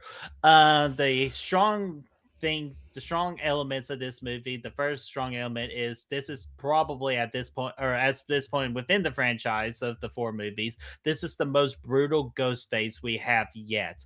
My gosh, these kill scenes, like what he did to Olivia, he fucked her up. Like it was crazy. And with that, so Ghostface has his most deadly by killing people, but also, and I think that more people need to just put light onto this. I think he's at his best, especially Roger L. Jackson, with the phone calls in this movie, like Mm, with the like delivery of the phone calls. It's like it's not a comedy; it's a horror film. People live and people die, and you better start running. Like mhm, that was fucking great at the beginning of it, or when he talks to Cindy's agent, he goes like, "Oh, I could take you to the hospital in the morgue." Like, it's perfect. It's so great. Or mhm, like, of course, no, I'm not fucking Trevor. Like, that's my favorite one. It's I'm not fucking Trevor. mhm, But all right, let's get to the most important element in this movie. The reason this movie is awesome. Everybody knows by now I have a Kirby crush. I adore Kirby. Hayden, I can't pronounce her last name. I just call her Hayden, or I'll just call her Kirby Reed because she's just special in my heart. I adore Kirby Reed. I think she is definitely what the franchise was needed as the replacement of a Mandy Reeks in a way. And what she does in that scene, just naming off those horror movie remakes, is awesome. And that's what really sold me on the fact that maybe she deserves her own Scream spinoff movie mhm. if we ever get to that point. I think she deserves it based on that. But unfortunately, I think that opportunity just kind of is left the ballpark, as they say. Yeah. But of course, Sydney Prescott again back at it again, just looking great. She was great. She's still a badass. Knowing some quant Quantido or whatever, just to do that little flip of Ghostface the first time they Mhm, interacted. I thought that was really cool. I definitely like the group of characters a lot better in this one. That I thought they were sorry, like with Charlie, which turned out to be the brutal Ghostface that I was mentioning earlier. Um, Jill Roberts, Jill Roberts, played by Emma Roberts. I thought she was great. I know a lot of people don't like her as a Ghostface. I think she was phenomenal as a Ghostface because she kind of played like you said earlier in one the description. You said like she was the puppeteer, like she mhm. totally controlled the situation. She totally controlled Charlie, and just her She's whole cynical, super oh, cynical. exactly. It's just Mhm, all she actually her motive was great because she wanted to be a star. Like, screw school, screw all the hard work. If I'm just have something bad happen to me, I could be famous and taken care of the rest of my life. Mhm. And how she also is also hilarious too, how she feels like she thinks she's Mario from Nintendo 64. She thinks she has the ability to jump through pictures and all that and to go to different worlds. Nope, she had a reality check on that and just broke the mirror. Um but yeah, the kills were great. I thought Dewey and Gale always just a great tandem. Judy Hicks is just one of those meh characters, and yes, it is true. I tried them myself. Her lemon squares do taste like ass, so don't try her lemon squares. And of course, it gets a little too goofy at times too, like where Anthony Anderson just goes "fuck Bruce Willis" like that. Even though it's great having Adam Brody in it, I am a big fan of Adam Brody. Ready or Not and Jennifer's Body, great performances of his. But the main, just here's the parts where it just really gets a little belittling, or not belittling, but just bad for me in this movie. The most important thing is the camera filter they use in this movie, where it just makes everything so dark and makes that blood look like just really melted dark chocolate with red food coloring. Mhm. That's what it looked like to me. It's just it did not look very well. I was not a fan of the opening of this movie at all, with all the fake outs and everything. I know people did enjoy it and all that. The smart blonde girl at the beginning of the movie, where she goes like, I have a like what 100 IQ, and so I'm smart, asshole. And what does she fucking do? She doesn't go out the front door. She goes freaking upstairs. She doesn't run. She tries to hide, like just everything wrong. So whatever she said about her IQ, just trash can. Hmm. But yeah, other than that though, like this is a very solid movie. This is sadly one of Wes Craven's last movies he's ever made. Not the last one. This can't remember the name of it, but it was somewhere around 2014 where he made his last official directed movie. But Don't what Tell a he Soul. I think that was it. But the main thing was he wanted to do one more Scream movie, and I'm glad he got to make it. It probably wasn't in his pure vision like he wanted to make it, but I did like most of everything that happened. But the camera filter, and for it to be a little too jokey at times, and I hate the Judy Hicks character of that movie. I just those are my negatives, but definitely still positives. And Kirby Reed is the main positive. She's always number one in my heart. So my number four is Scream 4. I like it. I like it. I'm gonna hold my thoughts until I get to that one because I have not listed that one yet. But some valid reasons to put it there. Saw a couple more things. I'll just address this one because it's the most important one. You say the lemon squares taste like ass. Like that's a bad thing. Well, I didn't know going into it that it was going to taste like ass. That's just what it tastes like. And Judy told me her recipe, and that's where I barfed. Of course, Davey would say some shit like that. He also said, "Aren't they cleaning up the film for 4K? I heard they're removing that Vaseline filter from the shots that have it." That would be I'm great. And woefully unaware. plus, I have the 4K versions of 1, 2, 3, 5, and 6. I do need that Screen 4 4K in my life so I can see Kirby in 4K. Well, I mean, you can see her in 6, Oh, I already got her in 4K too, so it's all good. But so she it's was at her hottest in Scream 4. I know. You ever seen this movie called I Love You, Beth Cooper? Yes, I've definitely heard of it. I, th- I think she's in that movie. She is. She's the main girl in that movie. Yeah, that's a good movie. I used to love movies like that growing up. The coming of age, angsty teen, Mm. like The Perks of Being a Wallflower. Oh, cry me a river, man. Anywho, all right. I'm on number 4, I believe. Number 4, I have Scream 2. Okay. Um, Scream 2 used to be my number 2, but it dropped down a little bit for me. I'm not sure if it's because it's one of the ones that I've seen more than some of the ones above it, but I don't know, I just wasn't feeling it as much this time around when I was watching it. Um, it's a really solid sequel. You know, you said a lot of the things that you said earlier, I really I agree with them. Um,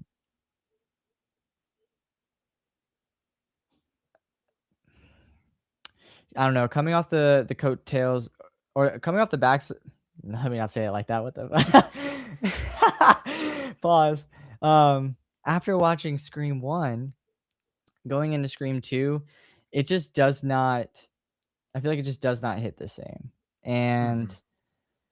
um, I also really hate that they kill off Randy's character. He was my favorite part, Scream 1 and Scream 2, and, you know, we get a little piece of him in Scream 3, and that's one of the better parts of that movie as well. We forgot to mention that earlier, but, um, have him get killed off just as it's the same as Dewey getting killed off. It's just always bothered me, so every time I get to that part, I'm like, "Fuck, that sucks." I like I thoroughly enjoy, um, Gale and Dewey's, like, reuniting and how their relationship really starts to unfold in this one, and, you mentioned it earlier, uh, David Arquette's acting in this one and him being kind of at his peak. um, I think this is the one where he's, like, the most crippled, right? Is this the one where Mhm. he's got, like, his arm is, like, stuck and stuff? Yeah, so, I if I'm not mistaken, that kinda, like, phases out through, as the movies continue on, so definitely, you know, he was at his best as far as, like, having to act out being so injured. Um, the killer reveal, I liked Mickey. I really was never really felt much of anything, for Billy's mom. You know, I don't know, it just didn't really hit. And it's because, like, we don't really care about her. We care a little bit about Mickey just because he's, like, a friend. He has the banter with Randy in the class. So we as horror fans, we kind of relate to him in a similar sense to the way that we relate to Randy's character. And then he's also there for Sid in certain times. I think there's the scene in I think it's in a hospital where she's sitting Yeah, next to him right and he's after like the first attack. yeah, and he's, like, consoling her, and when you go back and watch it knowing who the killer is, you're like, "Oh, you devious bastard," because it's really him, like, looking at her like, "Yeah, Imma get your ass at some point," but, um, I also really like the dynamic between her and Derek and her, like, dealing with the trauma of her last boyfriend ended up being the killer, so now she's, like, really got him at arm's length, and then how sad it is that he really was a very genuine, caring guy who wanted to, like, protect her, and due to her hesitations, ultimately, he ends up dying. Um, I mean, I don't know if she necessarily could have saved him. Maybe if she I don't know. She probably couldn't have untied him in time. Mickey probably would have shot him regardless. But just like the scene of him getting shot is actually really jarring. The way that the bullet wound looks. Um, That was a big ass bullet, but yeah, it's just like damn. Like you see people get shot in movies, but it's one thing to see someone get shot, and it's another to see like the practical effect for that is like you really got to see the bullet like just rip through his skin. It was really, like, jarring, oh, yeah, and what but Mickey does after that, though, and I meant to say it in my part for Scream too. He goes like, "You see, right? This about Derek here. This is a beautiful person. He was going to be a doctor. He was going to have a great life. Someone you could really bring home the mother. If mhm, you had a mother, like fucker. Yeah, perfect." yeah, Mickey I agree with what you said earlier, you're talking about his motivations and, how he was gonna blame the movies and all that stuff. I think that's interesting. I would probably would have much preferred Scream 2 if he ended up being like the surviving killer and like we really got more of a chase from him rather than from Billy's mom. Uh, Understandable that that wasn't the case because it really wouldn't have made sense. She was more of the focal point or the main killer, the main I guess like the puppeteer. We keep saying Mhm. that, but she was more so the one like leading Mickey. and had the stronger motivation. But Like wearing the pants of the relationship. yes, yes, exactly. So yeah, I don't know. There and then I agree with you. The third act, the drags, and I really don't. Every time I get to the part where she's like on stage and then Ghostface is just like weaving, I've always wondered, was Ghostface actually there on stage doing that, or was that all in her head? Oh, Ghostface, I think was actually. You know Was what? and then that's it, because if he's there, That's that does actually not make sense. that's a good. Well, that's a good little thought process right there. Hmm.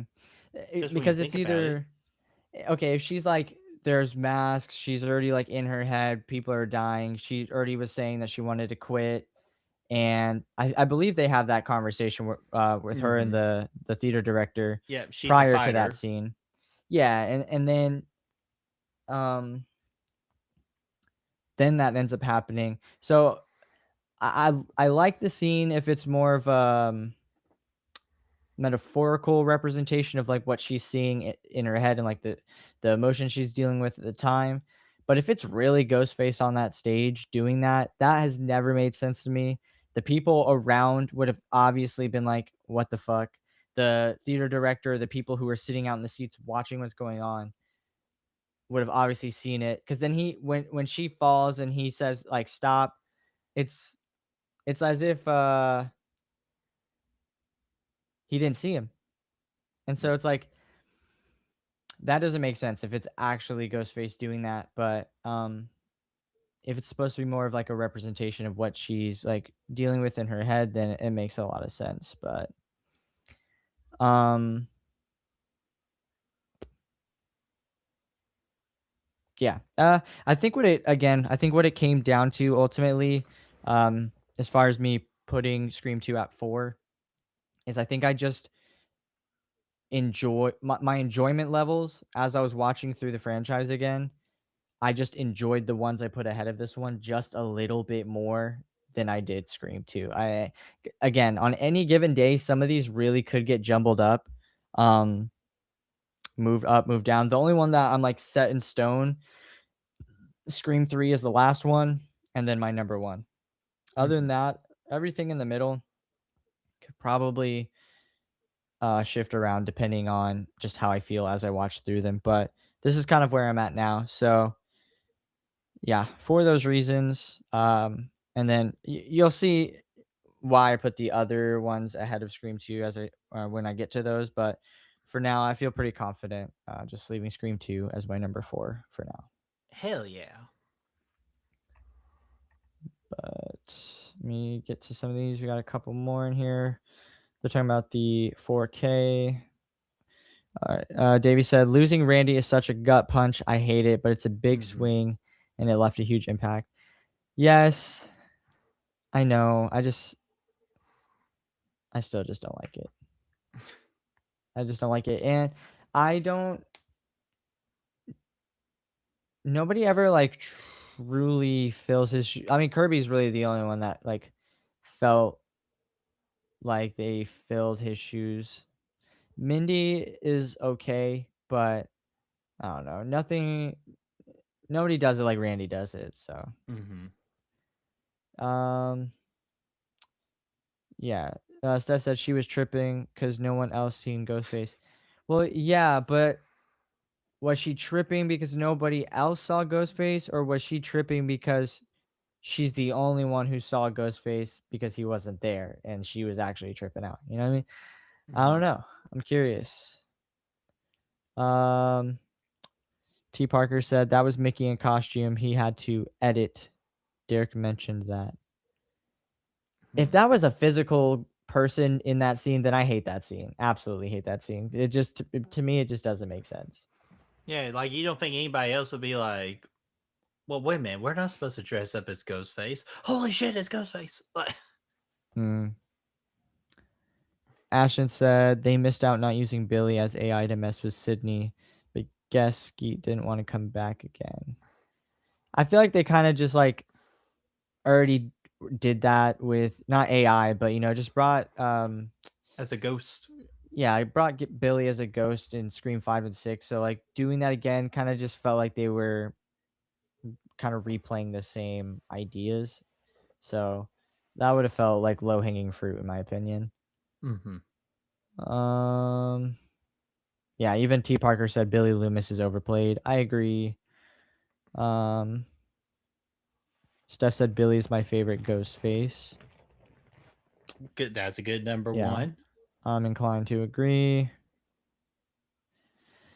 Ashton said, "True, but it would have made sense for the story, in my opinion." And then he said, "Mindy wasn't as annoying in this one, at least." Oh yeah, I don't even think I said anything when I talked about Scream 7, but I agree with you. The the lack of usage when it came to Mindy and Chad was just so weak. It was like, why were they were there, in my opinion, for fan service to just like Mhm. make 5 and 6 feel somewhat connected to 7 was we'll mention New York. We'll give Gail some nerve damage, and we'll bring Mindy and Chad back just for good measures. Like that was really weak in my opinion, but um, yeah, I kind of wish they would have done more. I read somewhere that the original idea for Scream 7, if they had brought back Marissa Barrera and Jenna Ortega and everything went well, um, was that eventually Sam was going to end up becoming Ghostface and Nev Campbell was going to have to take her out. Mm. That would That be I would have been down for that. I would have loved that. That would have been like poetic in a sense. It would have been sad, and I think it would have been a really emotional storyline, but It'd be different. it would be super different. That would have been crazy. And apparently she was supposed to I think Tara was supposed to get killed off, and that was gonna like make Sam become a ghost face or something. Like I don't Mhm. know. But interesting idea. All right. All caught up on the chat, so I'll let you go ahead and give your number 3. All right. So for my, let's see here. Can we see my shirt? Yes, you can. Hell yeah. There we go. And I'll have my other one for tomorrow. So all right. So we are coming in at number 3. I'll go ahead and let you know what my number 3 is, and that is going to be, or as you said earlier, Five Cream. But I will just call it Scream 5, Okay. just for those that know what we're talking about here. I'm going to call it Scream 5. And my first thought about Scream 5 is this, and this is the main point I'm going to put touching upon of why Scream 5 is at my number 3. Mhm. This is one of the most important horror films of this era I'm listening. because it truly defines what the hell a requel is. It sets Okay. the rules, it gives examples. So we always just have a whole thing over here that we just know what a requel is and how to execute a requel. Because to me, Scream 5 is the standard. It sets the standard on the totem pole. It is the what you want to do if you ever want to make a requel of anything, like from Mm. any ever property, every ever horror franchise. This is Scream 5 is the perfect requel. And I know probably people are going to be like, well, Brett, you're fucking stupid because they killed off Dewey. Exactly why. Because Dewey did his job as a legacy character. That's what this movie does perfectly. They handled legacy characters, they put over the new characters. And that is what you're supposed to do from one generation of the part of the franchise to the newer generation of the Mm. franchise. Just And like that's TCM 2022. exactly, even though the problem with that is they did that requel fucking horribly. But like, and they were doing what decent job with Halloween 2018 with Allison, and then they screwed that up. But this one they didn't screw up anything because the legacy characters were handled. Because like, yes, Dewey died, but Dewey did what he did, like, and passes down his knowledge to the newer characters, like teach them the rules and everything, like always suspect the boyfriend, always aim for the head. Like he gives them that knowledge and all that. And then he gets gone. And the reason I'm okay with Dewey being gone, because if anybody had to go with the three, Dewey was the one you had to do it. Because as Amber perfectly states in the movie, it has to have stakes. And that's why I respect what Mrs. Loomis did with Randy in Scream 2. Yes, I hated that Randy died, but again, it was proven since Drew Barrymore's death in the original, nobody is safe in this franchise. That's kind of what pisses me off with the last two movies, is for the fact that they have toned it down way much because of the Dewey after effects, but I wish they would have continued with it, just to Yeah. say screw you all, screw your feelings, nobody is safe. If it makes sense for them to die, we'll kill them. Like, the Scream is a franchise that gives zero fucks about that. That's why I feel like we need to get back to with that. Hmm. But with Gail, she was great in this movie as well. Her interaction between her and Dewey, because in real life they were married and divorced, and their dialogue is just so real. Like, you really got inside what their personal life was at that particular moment in time. I thought that was great. Sydney Prescott, perfect as a legacy character. She passed down her knowledge to Sam, and she wasn't the star of it, but she played her part just perfectly enough to put over the new character of Sam, and they wrote her off perfectly.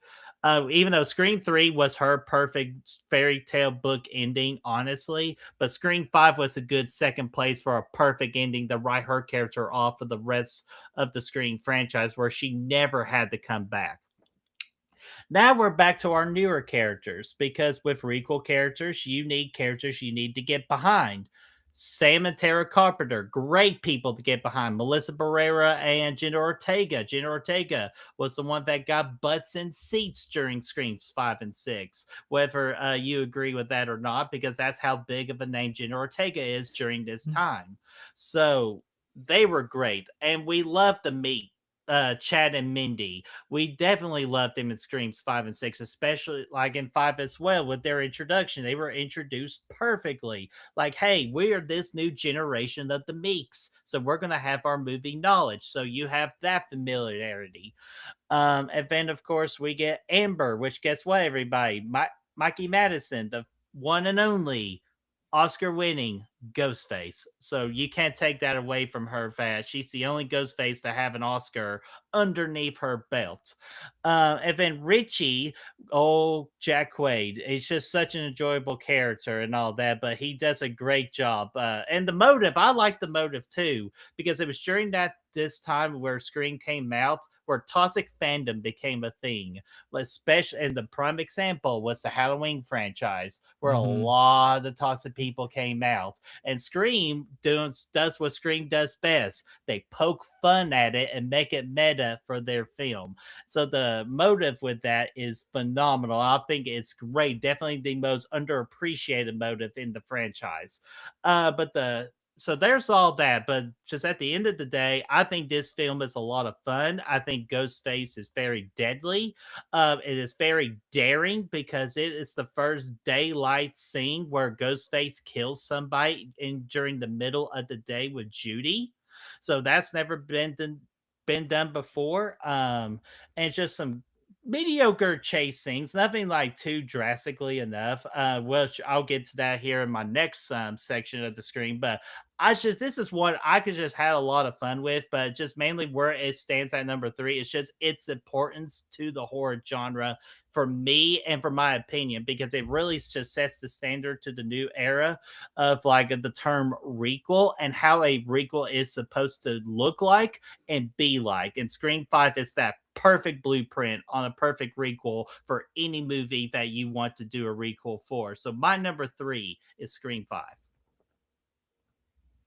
Respect. As I'm listening to you talk, I'm like, damn, he's right. And now I'm already questioning my own ranking, but that's Hey, it's okay. I okay. mean, Hey, but you know what? I could always change The it. next When Scream Bay comes out and you're rewatching all that, you have that in Yeah. mind and you'll go in with a different perspective. Do I Yeah. expect you to change your mind? Maybe not, but just maybe. I'm never changing on Scream 3, that's for sure. Oh, It's wow, never gonna happen. I'm not even gonna do It's never that with gonna you. So happen. Or Halloween 3. That movie's garbage. Um, Yeah, I respect it. I respect it. You got me already thinking a lot of the things you're talking about. I can't wait to watch them again with a lot of this stuff in mind. I don't really get to Mhm. talk about like aside from the movies that you and I watch on Chills and Thrills and stuff. I mean, we talk about a bunch of random things, but I don't talk to people about movies very often. So um, it's just fun to get other perspectives and hear the Mhm. opinions Eh, and especially different opinions. yes, absolutely, absolutely. So we're about to get into our top three, Mhm. right? How did how did you go first, but I'm somehow saying my third before you? Because I just did my number 3. So Oh, you're that good. okay, that makes sense. I was like, wait a minute. All right, let me just. I saw like two or three. Let me address these real quick, and then we'll get to my number three. T. Parker said, "I love Chad and Mindy the most in Seven. They have their own identity, rather than being tied to the Carpenter sisters. Love their sibling dynamic, and normally I prefer Chad over Mindy. Oop, but Mindy Mm. was handled better in Seven. Fair enough. I just thought that they were gonna have more of like be more prevalent in the story, like have more of a purpose to be there, and I felt like their their presence in this film felt more like if Scream 8 comes out, and which I believe it's supposed to be a direct sequel to this one. I thought I read somewhere, but For which one? um, like Scream 8, I thought I read somewhere that they said it's gonna be a direct sequel to the events of Scream 7, Mhm. but Holy crap, Erica's alive. I know, I just saw it. Erica, we were joking earlier, you said, "Be right back," and then you never returned, so We you were pulled a very scream. terrified. Yeah, um, your absence was noted. But yeah, if their presence felt more like you ever watched the Arrowverse before, like Arrow or The Flash, the TV shows? I have not seen those. Okay, well, it's like sometimes they would do crossover with the Flash and Arrow, Mhm. and the Flash would pop up in an episode of Arrow, and he would be talking about something that's going on in his series, and he'd just be talking about it, and then you would have to go watch the new episode of the Flash to see what he was talking about on the episode of Arrow. It felt like that, like they were there, um, but, like, their story didn't really have any I don't know, they felt like there was, like, a different story going on with them that was, like, something else should exist so that, like, their presence in this film makes more sense. I don't know if that makes sense because 'cause I'm bad at explaining myself sometimes, but that's just how it felt to me. The vibe, it felt exactly like a crossover rather than them having, like, an actual purpose Mhm. in being there, but, um let's see. Ashton said Gail was originally supposed to die in 2, but they changed it to Randy, so I heard anyway. That's Mm. interesting. I'm glad that wasn't the case because I do think Gail is needed. I just still hate that Randy died. Right. T. Parker says Gail's my fave character in the franchise. I don't want her or Sydney to die. Gail drives the mystery forward, and she brings a lot of sass and personality into the movies. See, she does until Scream 7, where I felt like she was really dialed down during that Hmm. one. I did like Um, 'Cause I'm remembering things as we talk about it. I did like how she, like, went hard on the interview with Sydney and, like, really pushed Mhm. her, and then, they had their conversation towards the end of the movie where, more emotion comes out, and she's like, "I do trust you," and they hug and all that, and, like, it really shows, like, the closeness between the 2 characters. I did like that little wholesome moment, but I agree with you. Overall, I do think that, like, she wasn't really utilized well. Mhm. Oh, he also said Scream 3 and Halloween 3 are amazing. I'm Halloween glad 3. that you love them. I love them so much for the both of us. Love them enough for the both of us because I cannot. Um, yeah, T. Parker said it's rumored Scream 8 will start filming this fall. Crap. Yeah, well, we'll see. That was my fear. And then last one. Oh well, two more. Erica said, "Did all of you hit the like button?" You were gone, Erica, and Brayden stopped by and did your job for you. But still a good question. Still a good question to ask. Okay, she's trying to make up for lost time right now. I see what's happening. Ashton said, "What's the next big or release? The Bride or Ready or Not to?" Oh, what's the bigger release? Is that what he's at? The next? No, Mhm. maybe he's just asking what the next big release is. For horror Um, fans, I would say Ready or Not 2, but I think for critics or actual acting, as some people will call it, I would probably think it's The Bride. if you're asking me, I think it's Dolly, but Oh, hey, now Sean William Scott coming back? Like, hey. yeah, I already have tickets. I'm ready. Let's see. I felt 7 redeemed Gale after 6 regressed her development. Wow. I don't see that personally. I I think she had a I'll bigger get to that role. here. I'll get to that here with my number. I'll just like I'm sure y'all know at this point with 2 and 1, but I'll get to that in number 2. Yeah. Oh, she said, "I'm pretty sure y'all follow Brett, but just in case." Yeah, she dropped your link and then she said, "Hey, I'm sorry, Lamau. You had one Lamau. job, Erica." Lamau. You sound like that Liberty Bibberty uh, guy, like Lamau. yeah, Lamau. You had one job, Erica. What do I even pay you for? Um, Y'all oh, are you said getting paid? right. I meant horror release. Sorry. Yeah, and then Evil Dead Burns. Yeah, Evil Mhm. Dead Burns. There's a quite a bit. I just saw they are working on another Evil Dead movie before Burns even comes out, which I mean it's like Mhm. cool, but I just thought that was pretty crazy. All right, let me get to my number 3. I'm going with Scream 6. So, Okay. this is the one where I like the New York setting a lot. Um I enjoy the opening with, like, the fake out with the killers, and this is the movie where we get the most ghost face killers technically. I Mhm. think, w I think we said 5 if you include yeah, if you include, Mhm. Sam wearing, the ghost face costume, but, um I like the I like the dynamic between Sam and Tara as sisters, and Sam's dealing with the trauma of Scream 5 in one way. Tara's trying to deal with or not deal with it, I guess, in another way. And them just trying to like navigate their lives post high school, in college, in the real world. I like that even though they are in college, we didn't get like the college setting in the same way that we got it in Scream 2. So it doesn't feel like they're like overly rehashing the same idea again, if that makes sense. Mhm.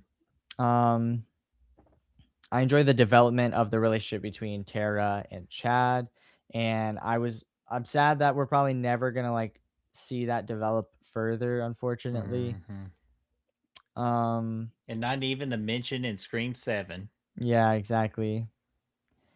And, I love how, like, just brutal the killers are in this one, they are just, like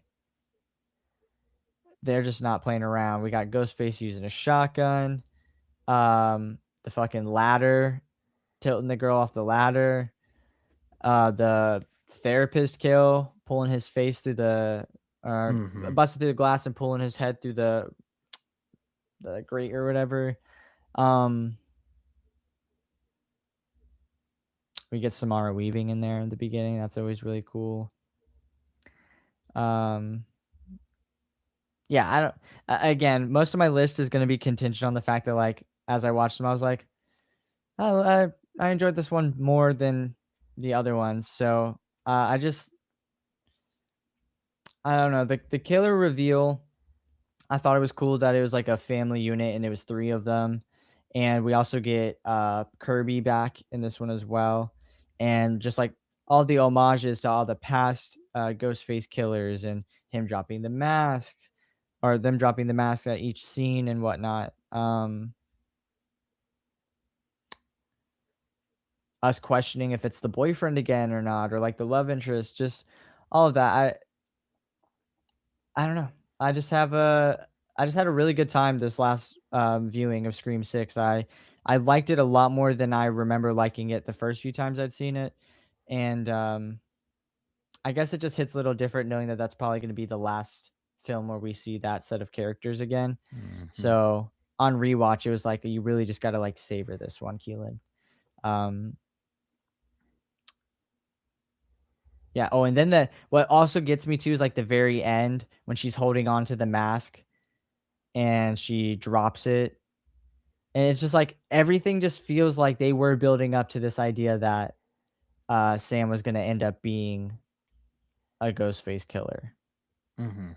And yeah, it sucks that we're just probably never going to see the outcome of those characters. But yeah, I had a really good time. I think I'm just like I like hyper aggressive horror.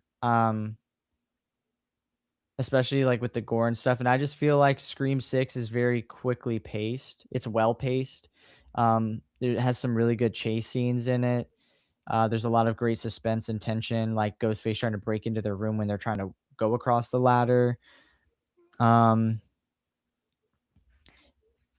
even Sam, like, trusting Tara in the end, dropping her, and then, uh, Tara catches a body at the end. It's like, she's a savage. Everyone's just a savage. Um, yeah. Yeah, it's Scream 6 used to be I think it was my last time I did a ranking, I put Scream 6, like, right above Scream 3, but it jumped up quite a bit this time, so, Mhm. yeah. Those are them's the reasons for why I have Scream 6 in my number 3 spot. Nice. Hey, I dig it. Hell yeah. Let me see, just a couple things here. I love that it's Christmas year-round behind Keelan. Yeah, it just looks good. And I don't have any if I take it out, it's just gonna be like a really big dark spot back there, so I'm like, "Ah, I'll just leave it in." Ashton said, "Unless Spyglass gives up the rights, we won't see Sam and Tara again." Yeah, I don't even know much about that stuff, but I just kind of, reserved myself or I've just accepted that we're probably never gonna see them again, so and then he also said, "I hate the reveal in 6." Yeah, I think the reveal is kind of where it does start to fall off a little bit. Um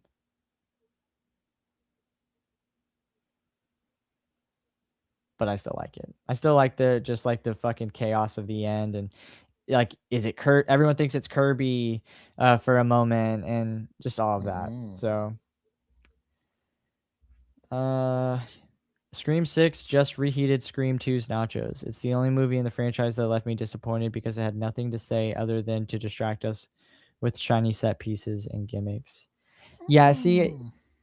eh, well, I'm sure Brett will have more to say on this, but, like, I'm not, like, overly deep about shit. Not all the time, sometimes, depending on what the topic is, but when it comes to horror movies, I'm pretty simple. And if you got Mhm. great kills, if you got some really good characters, there's some tension. I don't like I get that that's what the Scream franchise is known for is like the metaphors and bringing in like real world ideas and like, building their story around it and kind of playing with the times and adding the technology into it. But I think I've seen complaints about Scream 7 in that same aspect is they're saying like Scream just has nothing to say anymore. And it's like, as long as you give me good slashers, I really don't give a fuck what it's saying. And maybe that's wrong. I don't know, but that's just kind of how I look at it. So some people are gonna feel deeper on it, but I mean, I get it. If you are disappointed in Scream 6, I understand. I'm also really forgiving when it comes to movies too. Like I'll be like, yeah, whatever. They had good kills, so I don't care. And then Erica said, "It's cute, Keelan. It wasn't a complaint, LOL. I am nice sometimes." Oh, okay. Well, it's hard to tell. It's like when you're like shooting the shit and being nice, your tone is the same, so you can never tell. Hey, so that means Erica play poker. Yes. And then there everyone's just giving their own rankings. I'm not gonna go through that right now. So I will move on to you. And I'm pretty sure we've already all deduced what your number 2 spot is, but I'm Mhm. roaring to hear what you have to say about this Well, stuff. before I will go into my number two spot, like doing all these rewatches, I just realized like when I watched Scream 5 for the rewatch, I was like, this really has a chance this time around to be my number two versus my number three. It Mhm. really could. And so when I was ready to watch Scream 6 for the watch party with Braden, which it turned out to be, I watched 5 and 6 with him. So that made it even better. I was like, all right, now I'll definitely be able to tell which one I'll prefer more. Mhm. I got that answer. It's still going to be Scream 6 at my number two. And here's why, because other than the original, this movie I have all the fun in the world with. We get a Mhm. cool setting with New York, and it's done correctly. It's not like some other movie. It's like, oh, they're just throwing New York, New York, New York, Hmm. New York right Takes all over in Manhattan. your face. Like, just, yeah, just really forcing it down your damn neck just for you to acknowledge, hey, we are in New York, damn it. No, this one doesn't. It naturally flows. Like, this is the New York City, big city streets, little markets, little like alleys and secret rooms and all that. Like, it's really well done with the setting. Yes, and I like the character development we get with our core four, which, don't forget, the core four. Forgot about um that. I thought all that was done great. I thought Minnie and Chad were still very solid. I thought Sam and Tara definitely took their characters elevated to the next stage of their relationship with each other, and just with the whole situation when we come with trauma, which you perfectly described it as, that Sam is trying to deal with the trauma while Tara's trying to forget about her trauma. While she was trying to get possibly in a bad situation with that douchebag frat boy, which that's all. Fuck that guy. He deserved to get shocked in the testicles. Fuck that guy. Yeah, she should have turned around when he said, I gotta handle a fireball." In my ri- Fireball? in my room. Hey, Of that all would have sold fucking me. things? I'm like, well, take me to the room. You woulda gave the ass up for a handle of Fireball, Brett? To a Fire. frat guy? Not to a frat guy, but hopefully a frat girl. But if it's a frat guy, then we'd be in a big mess. I'll probably just beat Uh, the shit out of him and then take the fireball, and fair then enough. just and play in the loudspeakers. Pitbull, fireball. Dun, dun, dun, dun, dun, dun. Anyways, we're not talking about Pitbull or fireball or just weird situations happening, like Ray from Scary Movie. But here we are talking about freaking Scream 6, though, which, again, New York City is great. The core four is great. I think what I wish they would have done better with Scream 5 is to kind of set those seeds of a love angle between Chad and Tara, because when they introduced it in Scream 6, I thought it was a little random, but I didn't A little. hate it. I didn't Mhm. hate it because I love both characters and I want them to be happy. So I was totally okay with it, and it actually worked out really well. Um and then we got to get to one Mr. Ghostface, or I like to call the Halloween 2018 version of Ghostface with the weathered down mask, which I thought was a phenomenal, great idea and a Mhm. great look. And plus, this Ghostface is badass as well. Shotgun and or first off, he stabbed people in that market before he took that guy's shotgun and shot him. Yeah. That takes a lot of balls to start murking people in the middle of a freaking store with everybody just freaking watching you. Like, and that whole scene was so tense. It was great. Like, a lot of great tense scenes with that, the ladder, the freaking train scene with Mindy. I thought Mhm. all that scene was done absolutely spot on perfect. And yes, I love Kirby being in this movie too, but she definitely takes a lot of steps back. But again, for that reason, it's because Hayden hasn't acted in years. So this was Mm, like her first big movie coming back, her okay. acting. So it's like they just like it's like a slow roll. It's just more than anything, it's fan service. And if you just want to do fan service, you don't have to add anything else into a character than that. I know T. Parker mentioned Gail Weathers just taking a step down. I agree to an extent. I hated the part where she wrote the book about what happened in Scream 5 because it totally defeats the purpose of the ending of Scream 5, where she's just going to write about a book about a good man named Dewey Riley, which I wish that's what they would have kept with. But of course, you got to know Gail Weathers is Gail Weathers, and she's going to write a fucking story. If there's a Yep. story to be told, she's going to be the one that damn writes it. So really, yeah. So it kind of goes in both ways to the fact where it is, yeah, it's belittling, it's degrading her, but it's also just freaking Gail Weathers, and we should already be used to it. And yes, and to go back to the everything where yes, this movie, a Scream 6, is pretty much trying to be like a Scream 2 for its original, but you got to remember Scream 6 is the sequel to Scream 5, so it has to follow the same sequel rules where like it's just again double everything. The killer's more vicious, which damn right freaking Detective Bailey and his freaking bastard children are very deadly in this one. Even though I do not buy Quinn throwing the bodybuilder in Gail's apartment. I do not buy that. Like, how freaking strong does she have to be in order to pull that off?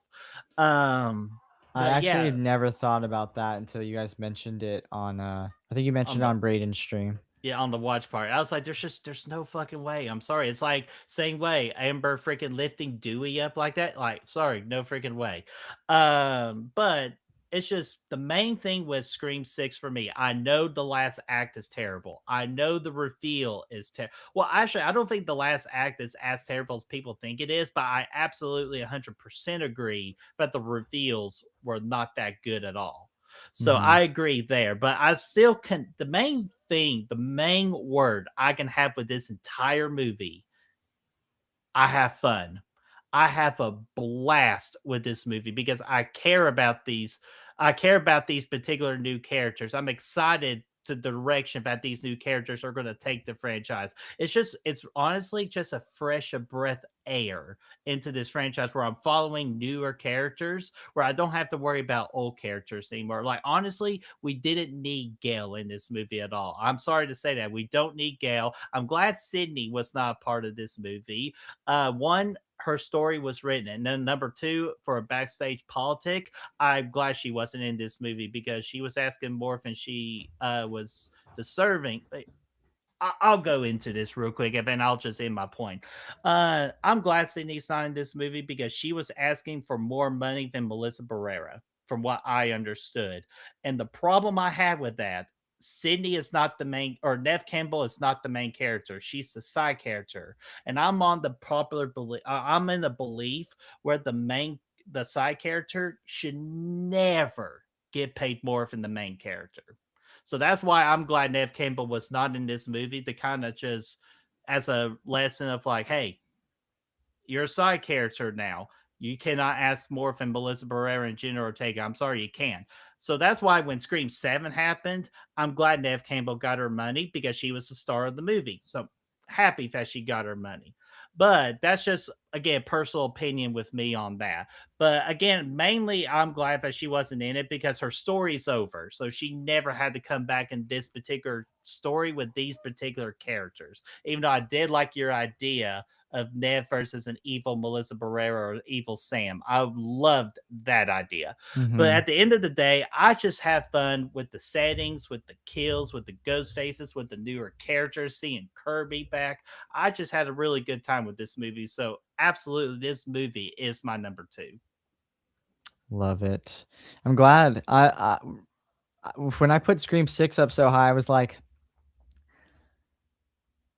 I always just see a lot of hate for Scream 6, so I didn't think it was gonna be this high It's up on because, your list, again, but it's the whole Nev Campbell negative people. yeah.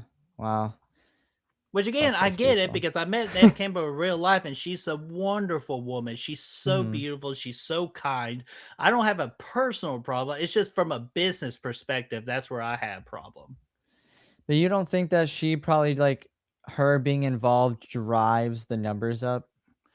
Well, that I'm glad you brought that up because that's the other thing. Sidney Prescott wasn't in Scream 6. And what did Scream 6 do? It shattered records. Until Scream 7 happened, and then it shattered more records because it already broke the record for Scream 6 already. But I just think that's because again, you get Sydney back, you got all these things going for it, the marketability and all that. Kevin Williamson, Oh wait, it having broke Stu back. records? Yeah, it's on the track already. They already confirmed it that it's going to break records. You're telling me the boycott didn't work? Nope. So boycott people, great try. Try a girl And cot next and time. yeah, so that's why, and that is 100% cotton. Um, so yeah, so that was the thing, though. That was the proof that we don't need Sidney Prescott back in the franchise. Uh, it was just at that point, but now with the numbers and everything, don't be surprised that Sidney is 80 years old and just still trust. Mm-hmm. I'm getting the phone. How do you answer this Yeah. thing? Yeah, like don't be surprised on that. But like at the end of the day, folks, Scream 6 is just such a or as my buddy Filthy Dan used to say, it's a blasty blast. On that note,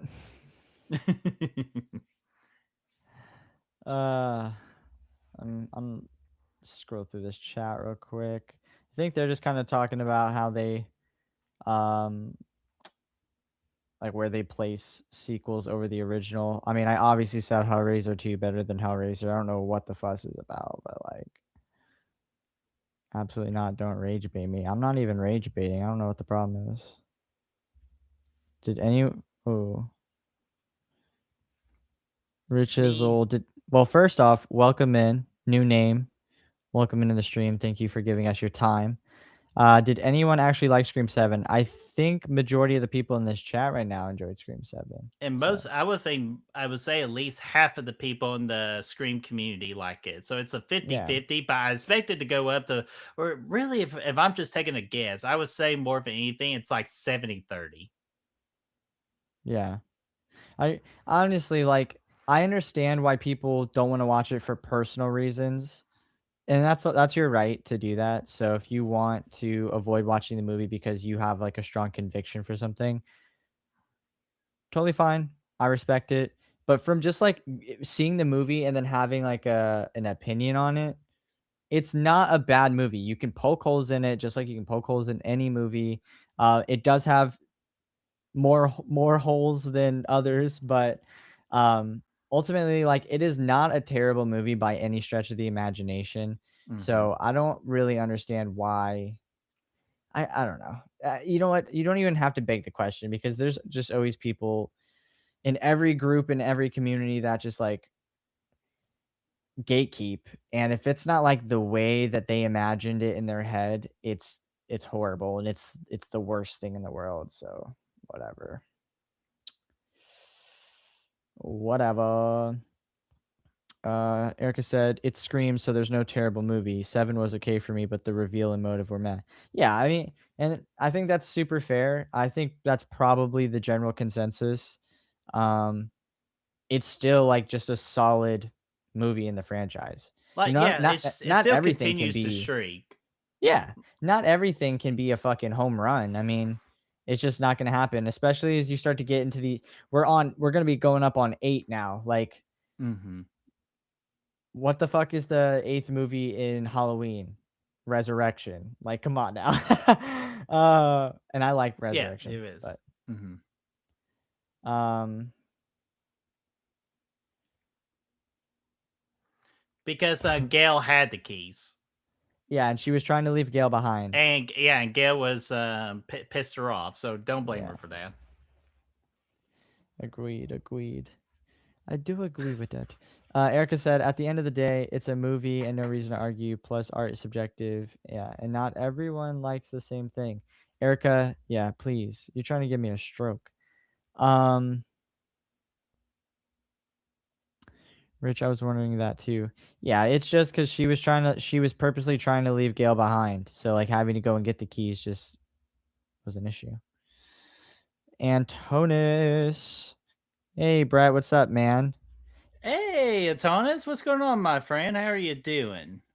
I feel like I feel like this guy doesn't like me. He Nah, never he's address I'm kidding, but he never yeah, I was like, addresses me, man. I'm here too. yeah. I Hey, say, how Atonis, say hello to my boy Keelan. He's a really good dude, and you're really gonna uh, like him. I'm totally kidding, by the way.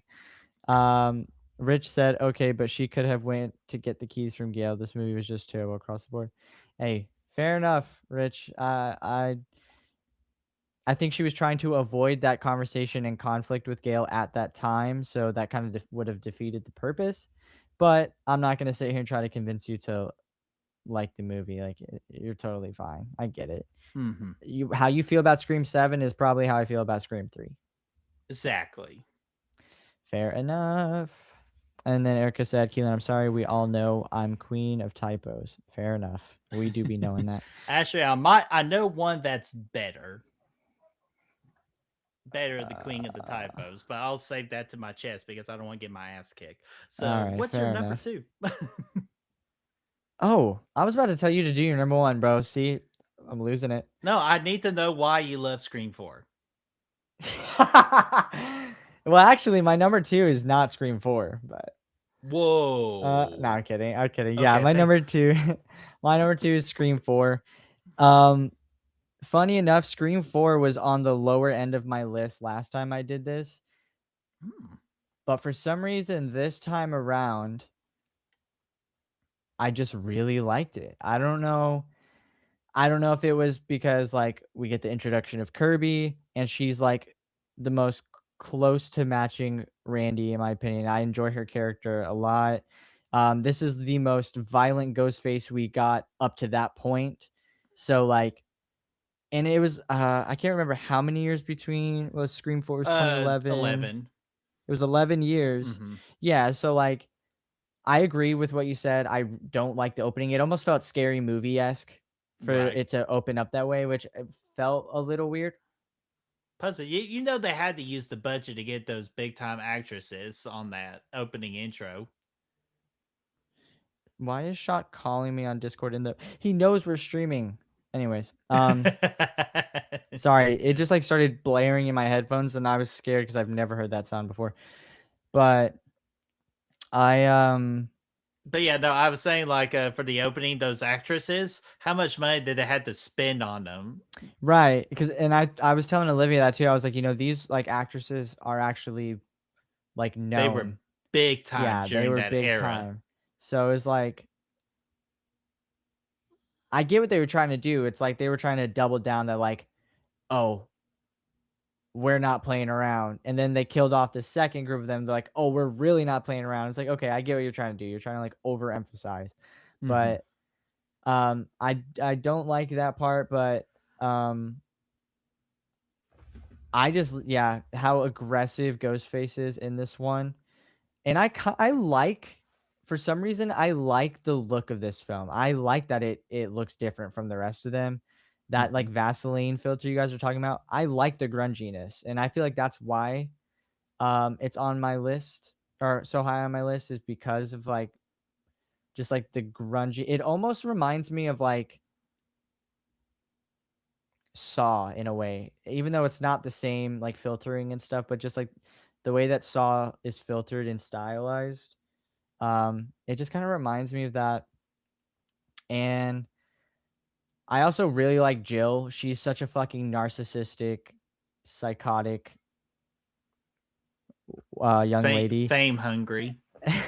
Yeah, and you know, as you said earlier, like her motivations are like super real. Like being the cousin of you know, one of the most notorious survivors of like a serial killer, and you live in her shadow, and you want to be the star, and you want to make all the money and live the good life and all that. It's like, and the extent she's willing to go to, um, you know, obviously Stu and Billy they hurt themselves or hurt each other at the end, but like Jill takes out Charlie. That's his, or is that his name?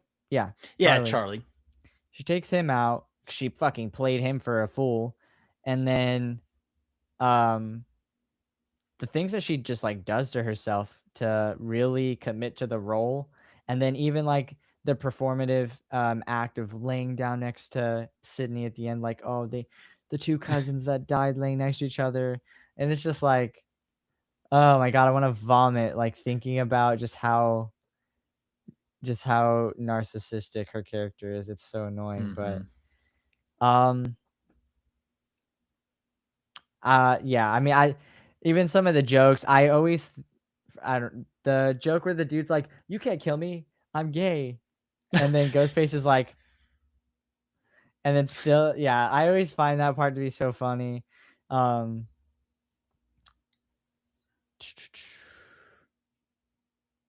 Yeah, I don't know. I was kind of just shocked how much I enjoyed Scream 4 this time around, because it was not, I think I had it right above Scream 3 originally Mm. the last time I made a list. So it jumped up quite a bit. It's also the one that I've seen the least, and that might be why Mm. I also had that effect. So, but yeah, that first, not first kill, but the kill with Olivia, and like them being across the street and like watching her friend get messed up, and then Sydney walks in the room and the whole room is like Terrifier 2 level bloody. Um, and just even like Kirby's character and how she's like heartbroken trying to save Charlie, and then it turns out like, oh, Charlie's actually the killer and he ends up stabbing her, and it's just like, oh, Mm. that's such a, My because she was least really favorite like, ghost face. yeah. Yeah. Yeah, and just the fact that like he's the nerd and he like whatever, he's finally gonna get the girl and she's feeling him and they're hitting it off, and then he just like, just a knife to the gut, figuratively and literally, and then he ends up getting played out by Jill. So I also like Emma Roberts. Hmm. She's, So yeah, divine. I like Emma Roberts. She's cool. But yeah. I mean, I'm trying to think if there's anything else across my mind. Scream 4.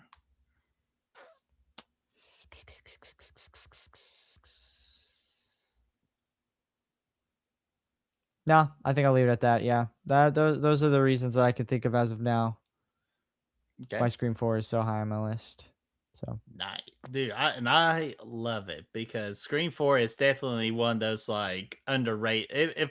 If there is a term where you can use underrated in the Scream franchise, mhm, I would say Scream 4 is that underrated movie. for sure. It also, I feel like it kind of sits in this awkward space because you have the original 3, and that's like a relatively cohesive trilogy, I would say. Hmm. And then you have 11 years, and then 4 comes out, and then you don't get another one for what, 11 another years. 11 years. And so, and then that's like its own, well, it was supposed to be a trilogy, but Scream 7 I feel like is gonna, unless Scream 8 is a follow-up and a direct sequel to the events of Scream 7, I Hmm. feel like Scream 7 could easily sit in that awkward space the way that 4 does, because it, 4 is like an extended sequel, but I don't, does it, what I'm saying make sense? It just, I feel like it just kinda No, sits in this, like, I get it. weird It's kind of space, like in its so own like little universe in a way, even though it's mhm, like what we gotta take from it. It's like some important things from it, but like honestly, if it just slowly disappears, nobody will mhm. notice. Yeah, it just, and I also wonder why it took them so long to make another Scream after 4, because I mean, when what it came out in 2011, I was 12 years old when that movie came out, so I don't know what like the Thanks for box making me feel office old. was. You're welcome. I don't know like the box office. I don't know what like the public reaction was or the opinion. So I don't know if this was well received when it came out or not, but um, it just, yeah, to me it's perplexing that it took them that long to make another sequel. Hmm. Oh, we got Ben Grimm in the chat. So How you Ben, doing, Ben? Where's the burger from? we gotta figure out Uh, we gotta figure out this burger gate in the chat. Bert. Uh-uh. Keep keep any food gate away from me, brother. All right. Well, it's already we've been doing it for a while, so I'm gonna stop yapping. I'm gonna let you do your number one, and we can both, both our number ones are the same thing, so we can kind of just go back and forth on it Yeah, if you well, want or whatever. I'm good with that. Yeah, Cool. obviously our number one is going to be Scream, the original from 1996, released on December the 20th. So man, and this movie, I just the first thing you guys say, this movie saved a just a time in the horror genre where Mhm. it was slowly kind of dwindling down a bit. After we get the highest of the high, or as a lot of people say, the golden era of horror Mhm. was the 80s. And I agree with that. Like, I still think the 80s is the greatest time to be a horror fan, and I'm jealous of all the like of people like our age got to experience the horror genre in the 80s. I'm very jealous Yeah. of you all with the VHSs, the blockbusters, the delicious at the time Pizza Hut with Mountain Dew, Dorito. Okay, I'm getting off. I was about But to say you you get better ruin your diet. yeah, I know, which I just finally got back on it because I got to get ready for something here in 3 weeks. But yeah, but we're here in Scream You where taking they your shirt off? no, I'm not taking my shirt off. But I don't want to show off this dad bod and get the girls all crazy. But here's the thing though, with this Scream movie, it just rejuvenated the horror genre because without Scream, we don't get I Know What You Did Last Summer. We do not get Urban Legend. We don't get several of these particular types of movies. We don't even get Halloween H2O. H2O. Yeah, I was Even just though about to say Howling that. H2O, we were going to get it because, it's Howling H2O, the 20 year. Is that here? Yeah, there's a Girl Scout cookie. Well, just probably just trying to Midsommar your ass on that situation. Have you seen Midsommar? Mhm. Okay, so yeah, they're definitely Midsommaring your ass right there. So be careful what you eat, especially tarts.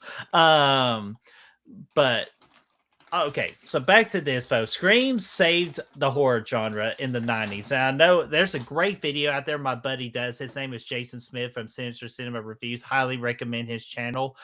He did a video about how Scream does not save the horror genre of the 90s because there were still a lot of great movies in the 90s, like Candyman, Signs of the Lambs, Seven, like Child's Play 2. Like there's Mhm. still some great era movies of the 90s, but Scream is the one that just really just had that same effect of like what Halloween, Friday the 13th, and the Nightmare on Elm Street provided to Mhm. the horror genre. Just mainstream media and changed the rules of the horror genre, where the final girl is not the typical final girl you got from the 80s or Mhm. anything like that. Like we get great friend groups, we get good kills. Hell, Drew Barrymore at the 90s time was a goddess of the 90s. Anything Drew Barrymore, people were in the seats for. And she decided to take the most selfless act that anybody can take in a big time movie. She died first.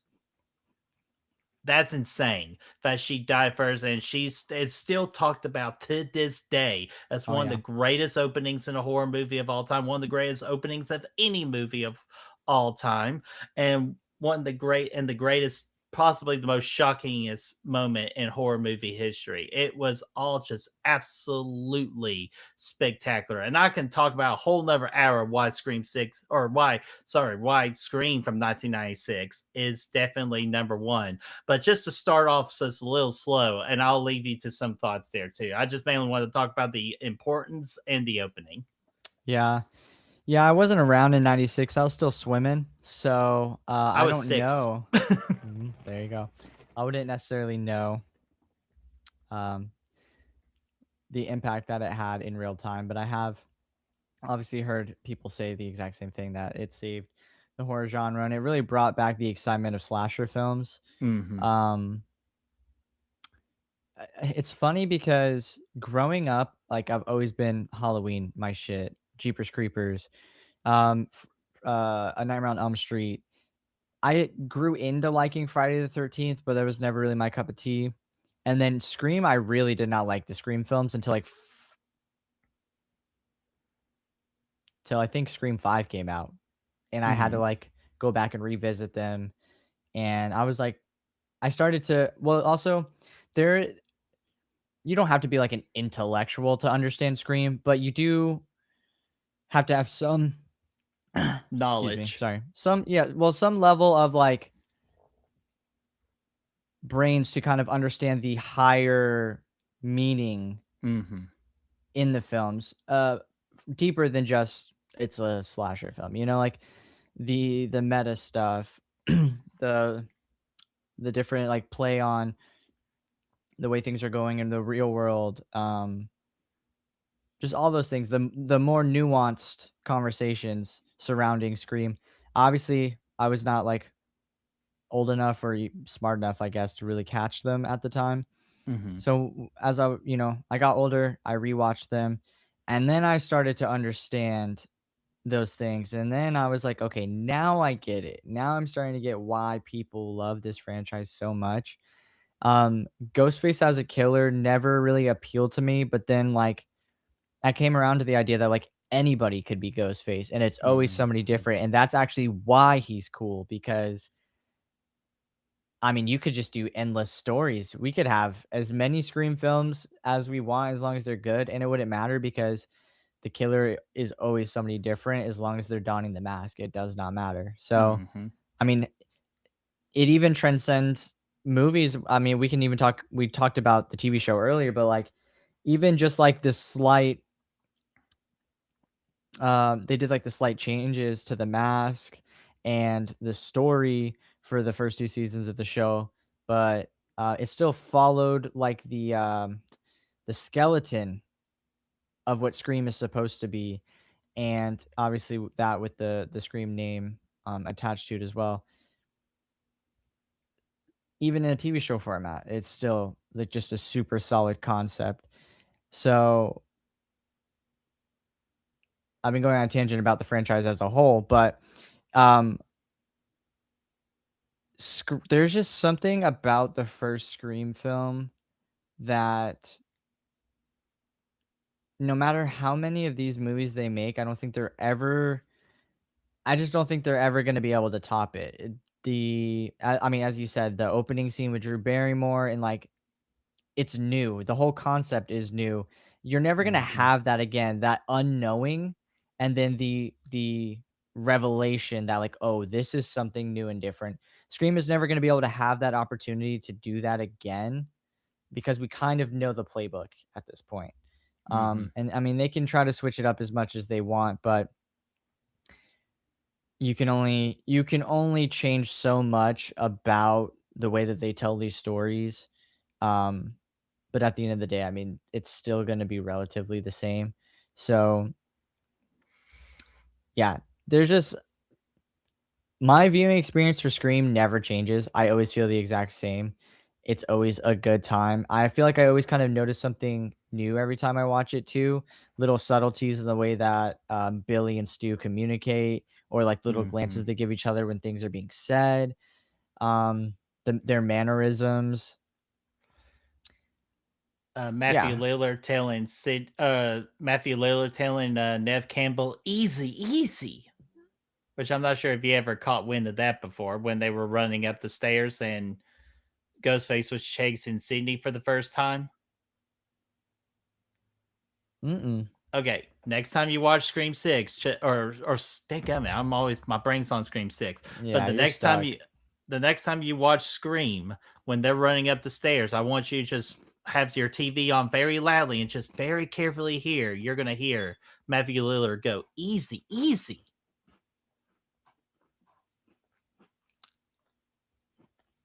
So, Sorry. um, no, you're That good. that's I'm kind interesting. of jealous you're eating that cookie. Sorry, yeah. I bought like some Girl Scouts posted up in front of my job and I bought like 7 boxes from them. Is it the peanut butter ones? No, it's they're called Adventurefuls. It's a brownie inspired cookie with caramel cream and a hint of sea salt. Ooh, that's good shit right there. That Yeah, sounds like good shit.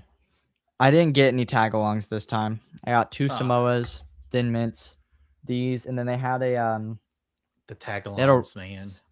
I was tempted, but I was already buying a lot. They also had these Rocky Road flavored ones I bought that actually are not that Mm. good, but yeah. but Um, But no, I agree with you. It's a lot of fun. Like the whole movie's fun, the whole concept's fun. Because honestly, at the end of the day, Wes Craven, one of the greatest horror directors of all time, he had the wonderful idea, and because he experimented with this idea first with Wes Craven's New Nightmare.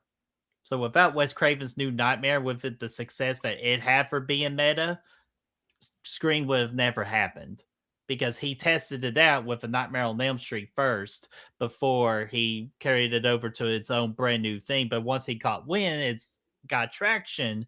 He mhm, decided to hit the nail. It's like, all right, I'm going to create a film for the horror fans. And that's why we as horror fans appreciate this movie so much, whether it's perfect in the eyes of many or where people just absolutely hate it, like Frank Riker does, because even though he's my boy, he easily will admit to you that he hates everything Ghostface. He hates the look and everything. But I respect Frank more than anything in the world, so I always just like we always banter back and forth very peacefully with that. But Wes Craven again says, I'm making this movie for the horror fans. And that's why we gravitate towards, because we feel the love and the passion that he put into these characters, to this idea, to this iconic look of the horror icon who is on my Mount Rushmore of the greatest horror films of all time, which we already know three. It's always who's that fourth spot. For me, it's Ghostface, because he pretty much inspired a whole other generation of horror movies to be made to try to reach the level that Scream did, the same pedestal. And mm, it's just again, just with all these making fun of the tropes, make it just referencing these just everything. It's like you said, it's like, yeah, a lot of people who don't know that can have a good time with this movie because it tells a good story. It has a great twist, with not one killer but two killers, which at that point mhm, hasn't been done a whole lot. And then now with us horror fans, we really have to pay attention to see what horror like nods that there are, to increase our IQ or our awareness for his particular films. So this movie just means just so much to me, and I'm not sure if you all here. Come with me, camera. You see all this Ghostface stuff right here? sh Yeah, I got all those those two masks you see right there, signed by Matthew Lillard and Skeet Ulrich. oh, that's awesome. And then this one right here with that mask, signed by Roger L. Jackson, the voice of Ghostface. And hopefully maybe I could get more featured down the line. But yeah, this movie, and here's the funny part too. I got into the horror genre in the year of 2016. That's Mm, why I'm doing my whole 365 challenge. Is 10 years of being a brand new horror fan. So I got to go into these certain franchises. I went through Halloween, Friday the 13th. I went through Friday the 13th with Bradford the first four, and then I went through Halloween on my own and the rest of Friday the 13th. Then that's where I dove into Scream, and that's just what changed the game and just changed my passion for the horror genre of I love it. It's gave me so much in my life. Like Scream and The Conjuring will always be one and two. Scream being number one and Conjuring being number two. That order will never change. Your Next will always be number three, but that's for another day. But yeah, just this movie literally has helped change my life. It changes the life of many other people. It changes the life of the cast because Nev Campbell got more opportunities, Skeet Ulrich got opportunities, Matthew Lillard definitely got more opportunities. mhm, Courtney Cox was in the height of her prime with Friends and Scream. Like it's just done so many for so many people, from actors, actresses, behind the scenes, on the scenes, us as fans. This movie changed the game for the horror genre, and I will always love it and appreciate it for it. And I of love course, we get it. the ultimate character of all time of Randy Meeks. He's the ultimate representation of us. Of us, yeah, exactly. I think that's also why it hurts so bad when he gets got Yeah, because in they Scream ripped 2. our heart out. Yeah. Yeah. We got Chester. Hi, Chester. And we have Mandy. Good to hear from you, Mandy. Mandy. We got to catch up on Discord soon. It's been a minute. I've been MIA. But thank you for stopping by and leaving a like. Very much appreciated. Mm-hmm. Um, yeah, when you first watched Scream, did you like have any idea like there's gonna be two killers? No Did you have fucking any? idea. My Dude, I mind love was that. fucking blown I because I love that. always knew Skeet was the killer. Oh, Because so you know? Okay. no, I always knew Skeet, but when Stu came in there, like just like dazed and everything, I'm like, oh, he got stabbed in the back just like how Dewey did. So he's like just out of it. And then when he pulls out that whole voice changer, surprise, Sydney. And I went, no fucking shit. Mm. Like I had like that reaction, but a lot of people wished I had that reaction. Yeah, and I love that. I think I had knowledge of who they were prior, so like I didn't get that experience. I think I think Olivia may have known about Skeet, but I don't think she knew that both of them were the killers. Mm-hmm. So she kind of got that experience. But the only thing that sucks is that once you get that experience from the first one, if you don't know, then it's kind of to be expected further on. And they try to play around with it with, Roman being solo, and then you get three killers, and then, Mm-hmm. whatever. But like it just, nothing hits like the original. The experience that that original gives you, it, I personally just feel like it's never going to be topped. It sets the precedent. Um, it creates a certain experience that you'll never be able to get from any sequels. So I just think it's the right choice um, to put Scream One at the top of my list, and I kind Mm-hmm. of figured that it was going to be the top of your list too. It's probably number one for most people. I would say great 95% of people. If Yeah, I'm just I taking an educated guess, 95% of people. There's 5%, and I've seen a couple out there that definitely have had like maybe Scream 2 over the original Scream. I I just think will that's what never T see, Parker I had. just yeah. And with all due respect, and again, I love different lists and all that, but I'm just this is like a particular situation with me. I hmm just don't see how the original Scream is not on everybody's number one. Halloween, that's a whole other topic of why Halloween 78, like with you, Halloween 78 is obviously your number one. Like Rob Zombie's Halloween 2 is my number one. But that's a franchise where you can have fun with that. You know what I mean? Same thing with Friday the 13th. You can have fun with it. I think Scream is just that one exception of a franchise where the original should be and deservingly should always be on everybody's number one, in my opinion. hmm No, I'm right there with you. The What's fun, th- the closest thing I've gotten to having the experience that you got to have watching Scream was when we watched Hard Eyes, and Hmm. it's like just very similar. Obviously, it being multiple killers and whatnot, and all that stuff. So I wish I could have that experience, but Hmm. yeah, I couldn't have said it any better. You spoken like a true intellectual, Brett. I It's try to amazing. be. It's amazing. I say a lot of knowledgeable shit when it's late. Yes, it is. We've been on for 2 hours and 40 minutes. I'm so sorry that it's taken this Dude, long, don't but be sorry about that. I've had a wonderful time. Thank all you. right, cool. I've had a lot of fun too. Time flies when you're enjoying yourself. But Exactly. yeah. So that is our rankings for the entire Scream franchise. Um, I'm not going to try to hold Brett up too much longer. I just want to say big thank you to everybody who stopped into the stream, spent your time with us. It's only my second stream ever. So as far as like on my channel, I do streams with Brett every week on Shows and Thrills, and he's in charge of that, so it's a little bit different. He's got it all Hmm. mapped out. He's got the I'm making structure. Keelan do all the hard work tonight. You're off. Yeah, exactly. So it, it's a little different. I was not fully prepared. This was kind of a last minute idea for me, but nonetheless, I appreciate you guys committing your time to me. Brett, I appreciate you for making space and on your schedule to Of course. spend 3 hours with me. But After the Real Horror Awards, I got too much time on my hands now. fair enough. You can never have too much time. You have the right amount of time. Hmm. Uh, Yes, Ashton, we are going to be finding a way to get. We'll try to find a way to get the Evil Dead. And Ashton, you gotta be careful. The Evil Dead. is there a reason why he's asking that? Is it like hard to find that on a streaming platform? Yeah. I guess that's just something we'll talk behind the scenes on that. Okay, that's fine because I already have ideas, but Okay. that's fine. We'll Good. figure it out.